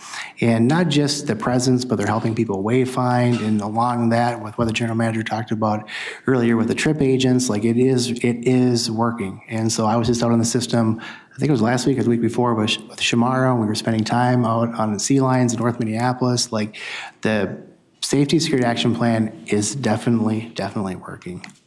Total reported offenses, remember offenses are total offenses, right? So total offenses for Q1 of 2026 was at 2205. And when you break that down, smoking was at 499, trespass curfew was 369, disorderly conduct at 256. The damage to property is not on here, but that was 180. So you add all those up together, that's 1304. So half of that 2205 is what we would call quality of life crimes that are impacting people on the transit system. And I tell this every time I come to council, every time we do a media interview, we drive this number. We are proactive on the system and we drive this number. So as you look at these charts, you really got to dissect what that is and what is going on there. But again, the total number is 1304 of those four offenses there. When we talk about FBI top 7 crimes, it's really a serious crime, right? And so that number is down 5.4% from the same time quarter one of last year. That one number, 192, and even look back from when I came into this role as the interim chief in Q3, Q4 2024, we've been really staying around that 200 number, right? Of course, we want that number to be 0, but you can see that we're having a consistent number. And when we think about these top 7 crimes, think about this 192 that you're looking up there for Q1 of 2026. Aggravated assaults are down 31%, and out of that 192 number, 104 is what we call simple assaults. They're minor assaults, right? You know, somebody, smacks somebody on the arm, or they're minor assaults. So out of that 192, 104 are minor assaults. The transit system is not out of control.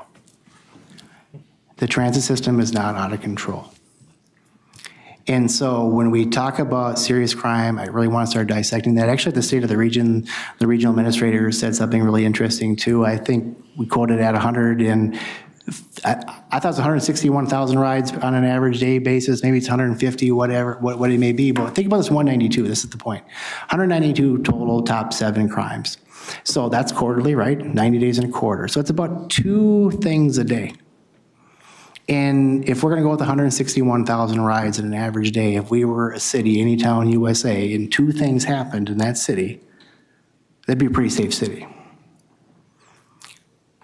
So I just want us to, and you think of this large area that we have to cover throughout the entire region, you certainly are aware of that.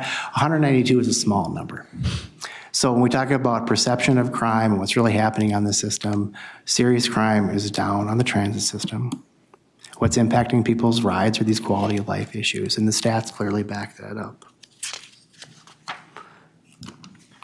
100,000 rides, this slide here really indicates, the orange line on the bottom is serious crime that's remained low throughout, the whole time we've been doing the SSAP. That blue line, it really, when we're proactive on the system, that's the offenses, right? Again, I want that line to be more consistent and it's not having those large spikes, but the blue line, we drive that number, so we have to be very aware of that. And then, yes, the orange line, that's the serious crime on the system. The prosecution summary, we usually do an update on this as well. Really, every quarter I come and I talk about this slide. Our colleagues in this county attorney's office, city attorney's office, like, they are great. And if we put together a case and we present it, it's getting charged out. And the large number of stuff that's pending in court, that's very normal, right? Because cases take a while to get through court. And things that are getting dismissed in court, like that number is typically things getting dismissed in court are trespass or drug offenses, but very few things are getting dismissed by the county attorney or the city attorney. And final slide here. I love this picture. This is us at Police Week with our good friend Commissioner Jacobson, and that was at the Lima ceremony. It's just a great photo and really just showcases, you feel like the energy in that photo. I love that picture.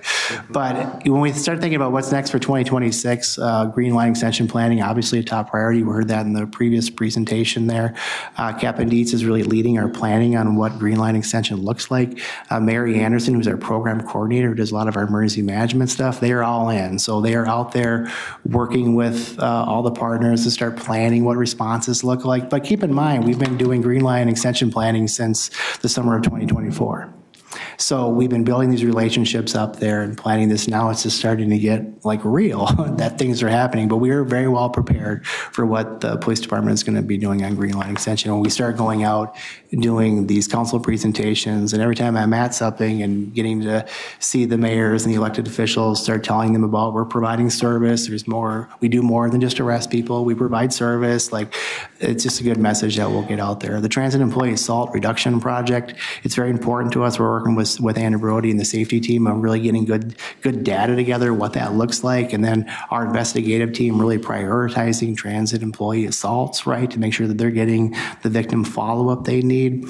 Starting in June, we're bringing back what we call a bus onboard team. That's very, very important to us because those officers will be assigned to essentially ride fixed routes, right? As we put a lot of pressure on the trains, we see some of the issues go out into the BRT lines, and then we put some pressure on BRT lines. And now we're seeing some of the issues happening in bus stops and fixed routes. The bus onboard team is really important too because it gets back to building that relationship up with our police officers and the operators. I talked about law enforcement accreditation. I really think when we think about September or October, we're going to be one of the first agencies in the state to be accredited, which is just fantastic news. And expanding BEATS programs, starting in June, we will have a Brooklyn Center beat. 2 officers will be signed right out of Brooklyn Center PD. We're bringing back the Northside Community Engagement Team starting in June on a part-time basis. And as soon as we get some more staff in the door in the fall, that'll come back full-time. I had an opportunity to go on KMOJ last Friday and start talking about that team. I'm really excited about that team coming back, and then starting to look at bringing back a Southside Minneapolis beat to Lake Street. And there really probably could be 2 beats when we talk about that, one for the uptown area and then one for third precinct. So there is a lot of stuff going on. I could keep us here till 9 o'clock at night, but I will not do that. But with that, I think the next slide is questions or discussion if you have any. I'll just start by saying thank you to this team, General Manager Contreras, Dr. Jones, learned you're a doctor. And to the chief, who's presenting to us as a chief. This is just a great presentation, and I will be remembering and replaying that bit of perspective that you shared with us on the number of instances that occur on our system compared to what might happen in any other level of government. And I think you're a gifted storyteller in this way, and just one more reason why we're so excited to have you as our chief. Thank you. Comments or questions for the chief? Councilmember Chambliss. Thank you, Chair. We always look forward to our quarterly reports, and we appreciate the feedback that we have requested of you. You have incorporated into the presentation. It's really nice to see the numbers of where we were at in 2022 compared to 2026. And it's reflected in the numbers in terms of, all of your work is reflected in the numbers in terms of how effective the Safety and Security Action Plan is. And I do have a couple of questions. One is, how, and I know part of the answer of this, but how do we monitor the hot spots? We're putting the beats on, for example, Uptown and other locations. How do we know that those are hot spots that need to be monitored or have more, visible presence on the vehicles? Chair, Councilmember Chambliss, great question. I mean, it comes from stats, right? We have weekly comm stats, so we have all these stats. We have 2 full-time analysts that come out, so it's a combination of stats that come out, calls for service, crimes in the area, and then attending community meetings. We also know that when we're out, if we see that there's a need, there could be elected officials in those areas that are having those conversations with us. So there's a lot that goes into that. Plus, it's kind of things that we know. I mean, when we know there's major transfer points, like you think about 7th and Nicollet in downtown Minneapolis, we know there needs to be a beat there. It's a major transfer point. So, I mean, there's a lot that goes in there, stats, communication from community members, the transfer points, bus rider, customer complaints that come in, we track that. How many boardings are in a station too. So there's a lot that goes into how we really decide where beats should go. Yeah, go ahead. And one more question. Thank you so much for that explanation. You talked about engaging with community members. I know that, we've had some positive gains in terms of some of the serious crimes going down in certain areas and neighborhoods. Are we communicating proactively with neighborhood groups where we've had issues in the past, but maybe there have been improvements, or there's a perception that things are still the same, but we know that progress has been made?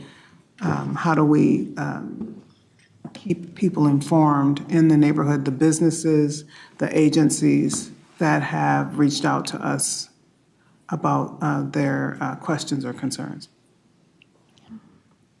Chair, Councilmember, it's a great question, and I think it goes back to the perception issue, right? So it's another multi-layered answer. So it's a little bit of social media, and it is a lot of myself and the general manager going out to as many community meetings as we can, because I think we can tell that story, but we need to show up, and that's what we've been really focusing on a lot. I know it's stressing out my staff a little bit because I try not to say no to any event, but we have to show up. And I think it's important for us to show up to communities that we haven't been at and tell our story. And just last Friday, we met with some city officials in Minneapolis about some of the work that we're doing with hiring. And there's another opportunity to go on, I think it's a 360 podcast on KMOJ. And then Jeremy and I have a motto, no media story is too small. So we're just pushing out every possible event that we can go to, but I don't think there's one solid answer. I think it's a continued effort of showing up to as many community meetings as we can,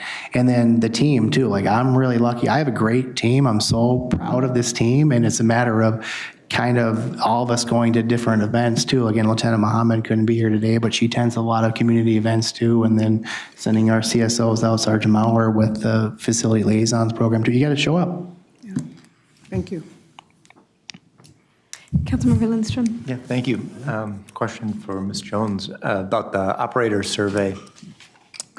33% frequently experience harassment or verbal assaults. And I was thinking, maybe this is a question for all of you, in this age of technology where hopefully they are swiping their card, they're most likely on camera in the bus or in the bus. Can we or do we have the ability to identify who this person is, who did this harassment or verbal assault? And I know we have a list of people that are banned from the system or suspended for some period of time from the system.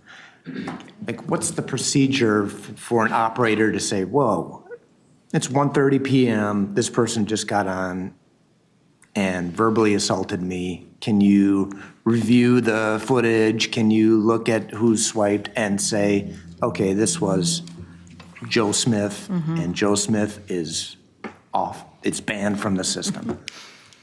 Yeah. Sorry, Joe Smith, if you're out there. Yeah, Chair, council members, I'll leave it to the chief to describe that actual process, but what you're describing, is something that in general comes up a lot during our employee town hall meetings, and just repeating to operators, report what's happening to you so we can address it the best we can. And I know it's a really general answer, but yes, we are continuing to encourage our operators and other transit workers. It's not just operators, it's all of our frontline workers, unfortunately have exposure to some really challenging interactions and experiences. And so just, I'll have the chief talk a little bit about how once we receive reports from employees, how the police department investigates and takes action. But just want to say, yeah, your question is spot on and something that we definitely continue to partner with employees to let us know what's happening to them so we can use the tools we have at our disposal.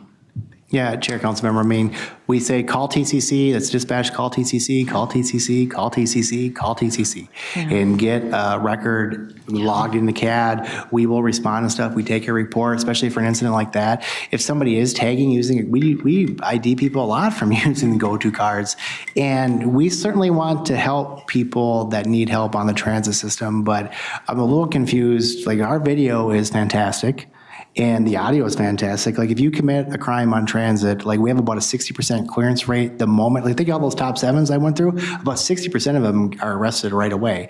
And then the investigative team with the video and all the other tools that we have, once they get what we call, attempted locates out, we identify these people and we charge them out and hold them accountable. So there certainly is a process, and if anybody, whether it be a passenger or an operator, feels threatened, they should be calling TCC, and so we can report it and follow up. Thank you. Councilmember Carter. Thank you so much.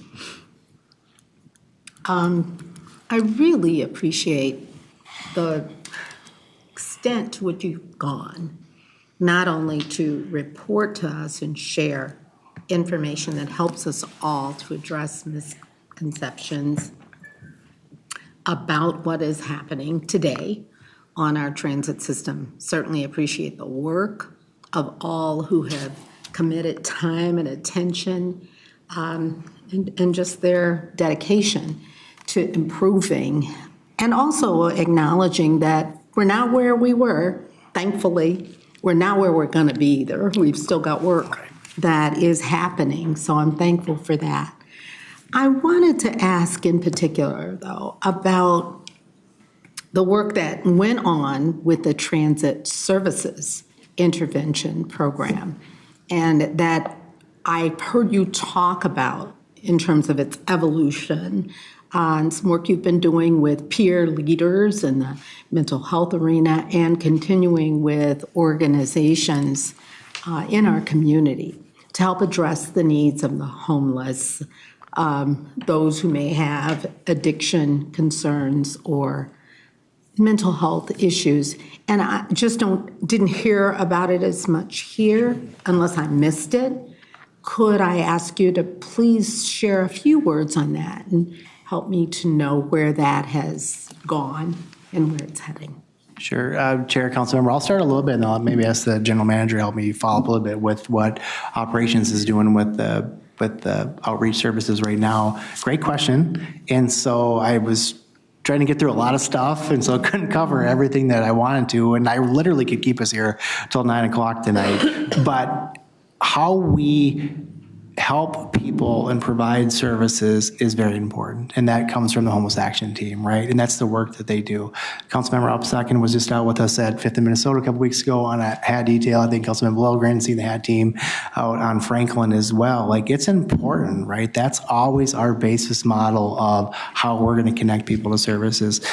2 weeks ago, as we're thinking about what Safe and Strong University Avenue looks like this summer, thanks to County Attorney Choi, we had led a meeting with all of the same partners again. So you think about that group that we had last year, that's meeting again this year. So there is definitely going to be work that continues on that.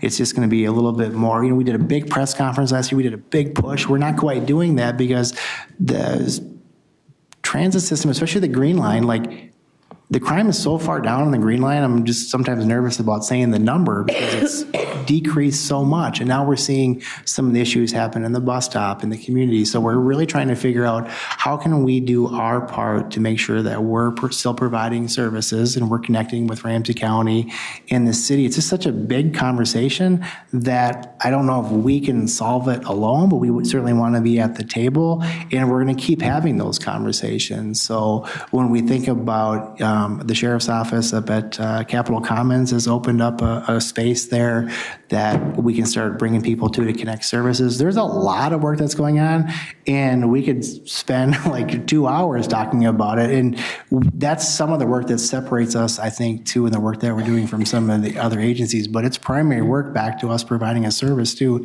ensure that we're out there connecting people to services. And our HAT team and our normal ops, on a day-to-day basis, they're connecting people to services. They're doing stuff that they don't want recognition for, getting people into housing, getting people the services they need, because it's just who they are, and that's the spirit that they have. But we can definitely, the next update, I'll spend a little bit more time on that. Maybe I'll have Lieutenant Mohammed do some updates on that, but our work still continues on that, and I would say that we're still one of the leaders of that work in the law enforcement field. Councilmember Carter, did you have a follow-up? I did. Thank you so much for addressing that and lifting up that work in today's meeting. I also just wanted to thank you for correcting or for becoming the collaborative agency that you have become. You know, we have in the past had concerns about who's doing what and what agency is responsible for the street or for the station or for the train. We don't hear that anymore. And thank you so much for correcting the misperception about collaboration and cooperation with our prosecutors in particular, because we have pointed fingers in the past and that doesn't really help. I appreciate that we're collaborating, connecting, and working together in so many ways, including this area, mental health, homelessness, and addiction. Thank you again. Very good. Thank you. Member Jenkins. Just want to follow up on Councilmember Carter's question.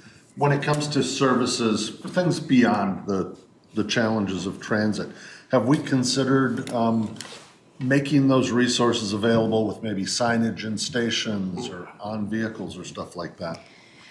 Yeah, Chair, Councilmember Jenkins, excellent question. And yes, we do through our digital signage and other resources. For example, in the winter months, we advertise where people can get to safe spaces, warming spaces from transit. Our transit rider investment program, trip agents, have materials with them and can help people who seem like they're in need of a place to stay or other resources with them. So yes, that is part of what we do to try to connect people to services and resources, building on the chief's response to as it pertains to social service connections. The council might recall as part of the 2023 Transportation Omnibus Bill, we were directed to do a 13-month pilot, essentially, the transit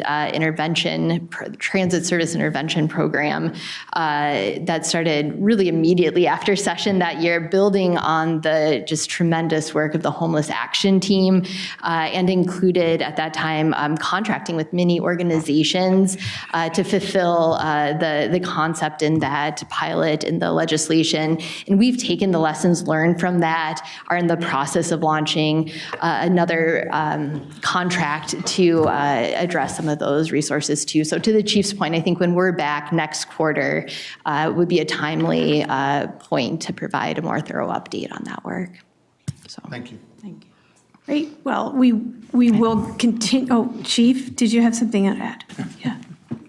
Yes. No. Kind of. Yes. Chair. Kind of. Kind of. I know we're at time.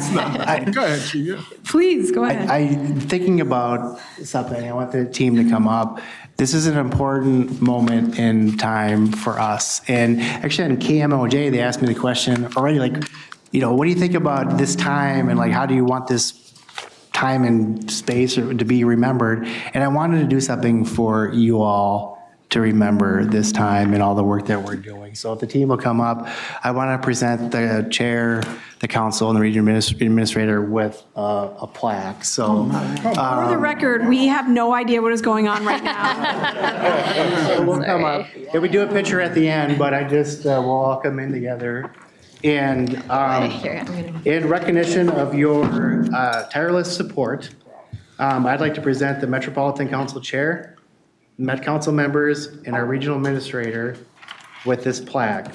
The Metro Transit Police Department hereby expresses its profound gratitude for your steadfast dedication and enduring support.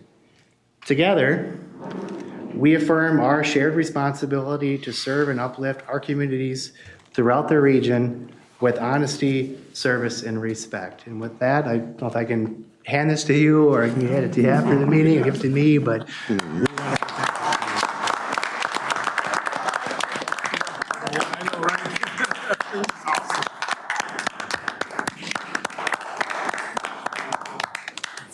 That is so awesome. Oh, everyone, this is for all of us. Yeah. put up somewhere nice. That's just a quick word.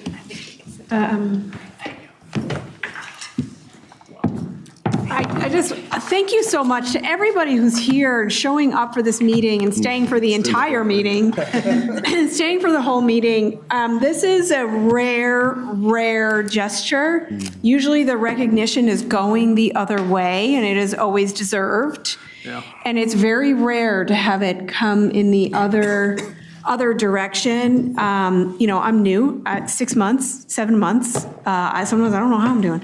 And this is just, it's really meaningful and wonderful. And I'll speak, that's on behalf of me, but also on behalf of the council. You have your transparency and openness and the way you present information and how you come to the problem with just complete honesty. I kind of want to give this back to you right now, but we'll have time for that. We'll have time for that another time. Maybe together we say thank you so much for this recognition. And if the regional administrator, you're on here too, if you would like to say anything. I'll be brief, and then maybe, Madam Chair, what we could do is take a picture right after we close with comments, if that might make sense for you, and we can make sure to do that. It takes a massive team effort. You've seen hiring statistics tonight across the entire agency. I'll actually go back to something Brian Funk said earlier about there's like overlapping and ancillary responsibilities that we all hold, whether we're talking about Green Line extension or safety on our system. It is not one point along that process, and you have all invested time through management committee and transportation committee and at the council in being a part of these conversations. And I'll leave you just with a data point. About a week ago, I had a much deeper dive through the staffing on Green Line extension than what we did tonight. And as we looked through that, we looked at that dashboard and then all of the metrics behind it. And there's, first of all, you should have confidence in the amount of detail and data going into that work. But I also get to look back and see where we were in previous years. And some of those slides take you back to, all the way to 2020. But when I was able to join you all in 2023, that's not the point you would pick on the graph, I guess is the way you would say it. I mean, these were the points in the process on hiring and where we were at, where it was historically low. And that's true of the police department, but it's true of a lot of areas across this organization. And at a time of expectation increases, which has required us to both expand what we were doing even then, and then having to come out of that hole, it's nothing short of remarkable. And we'll make sure you get to see those data points again and reminisce here in the months ahead as we think about opening toward flawless and other pieces. And the other piece is you had the slide tonight with the different types of overlapping service. And I leaned over to the chair quickly and said, there was a time not all that long ago where some of these boxes were either non-existent or almost zero. And now you see hundreds of people, including all of you, represented in those boxes. And those boxes are people, and you are also setting the stage for the groups that will follow you because now they see themselves with an opportunity here. And so just every time we use this system, every time we work together, these are the moments that really remind us. So thank you, and thank you for saying yes to service to all of you. Appreciate it. Stay here, indulge us for a moment. We'll go quickly through a couple of announcements, and then I would love to take a group picture if we could. I just have a couple things, and I've crossed a bunch off my list because I'll be shorter than I had planned to be. Thank you to everyone who came to the State of the Region. I appreciated your support. I saw many of you beforehand and in the audience, and many of you followed up with me afterwards, and I just appreciate all of the positive feedback. And giving a very public thank you to the staff who put this thing together, because it is not insignificant, as Terry Dressen was hauling out the rug from her den to make sure that we were set up well. Just one example. And I just a big thanks to all the staff who made that happen, and thank you to everybody who supported. I also want to say that I'm very excited for our council retreat. And I'm excited because I came to the leadership team with a couple of ideas, and we bounced some things around, and we got some feedback, and then we refined the ideas a little bit, and it really came from a place of like getting feedback on what you all might appreciate in this time in terms of time together. And it will be highly interactive, engaging, fun, and productive. So I'm really looking forward to seeing you all at our upcoming retreat on June 3rd, and there will be happy hour afterwards. Great meetings coming up. I'm going to talk to the Impact Steering Committee this week, and I'm going to do some government-to-government diplomacy with the Mdewakanton Sioux, along with the regional administrator this Thursday. And those are my updates. Regional administrator. No other updates, Madam Chair. Council members. Oops, I went in the wrong direction. Council members supposed to go next. Council members. Good. And our council. Thank you, Madam Chair, council members. Chief, I will bring up with you every time I see you that I didn't make the plaque. But other than that, and then the chair pointed it out, thank you. Will you put it up Ryan's on there? I appreciated Judd's recognition of us with respect to legislation. I need to specifically call out Darcy Erickson. She handled and is the point person for our legislative efforts. And every single time they have a question of, does this apply to the council? Which you would think would be an easy question, but it never is that easy of a question. She would handle all those or make sure it got to the right experts. So it's a lot of work. And I just really wanted to make sure that she was acknowledged for that. And thank you. With no other updates to go, this meeting is now closed, and we will see you all. What about a picture? In 1 minute for pictures at the council retreat, and then at our next meeting on June 10th. Good evening, everyone.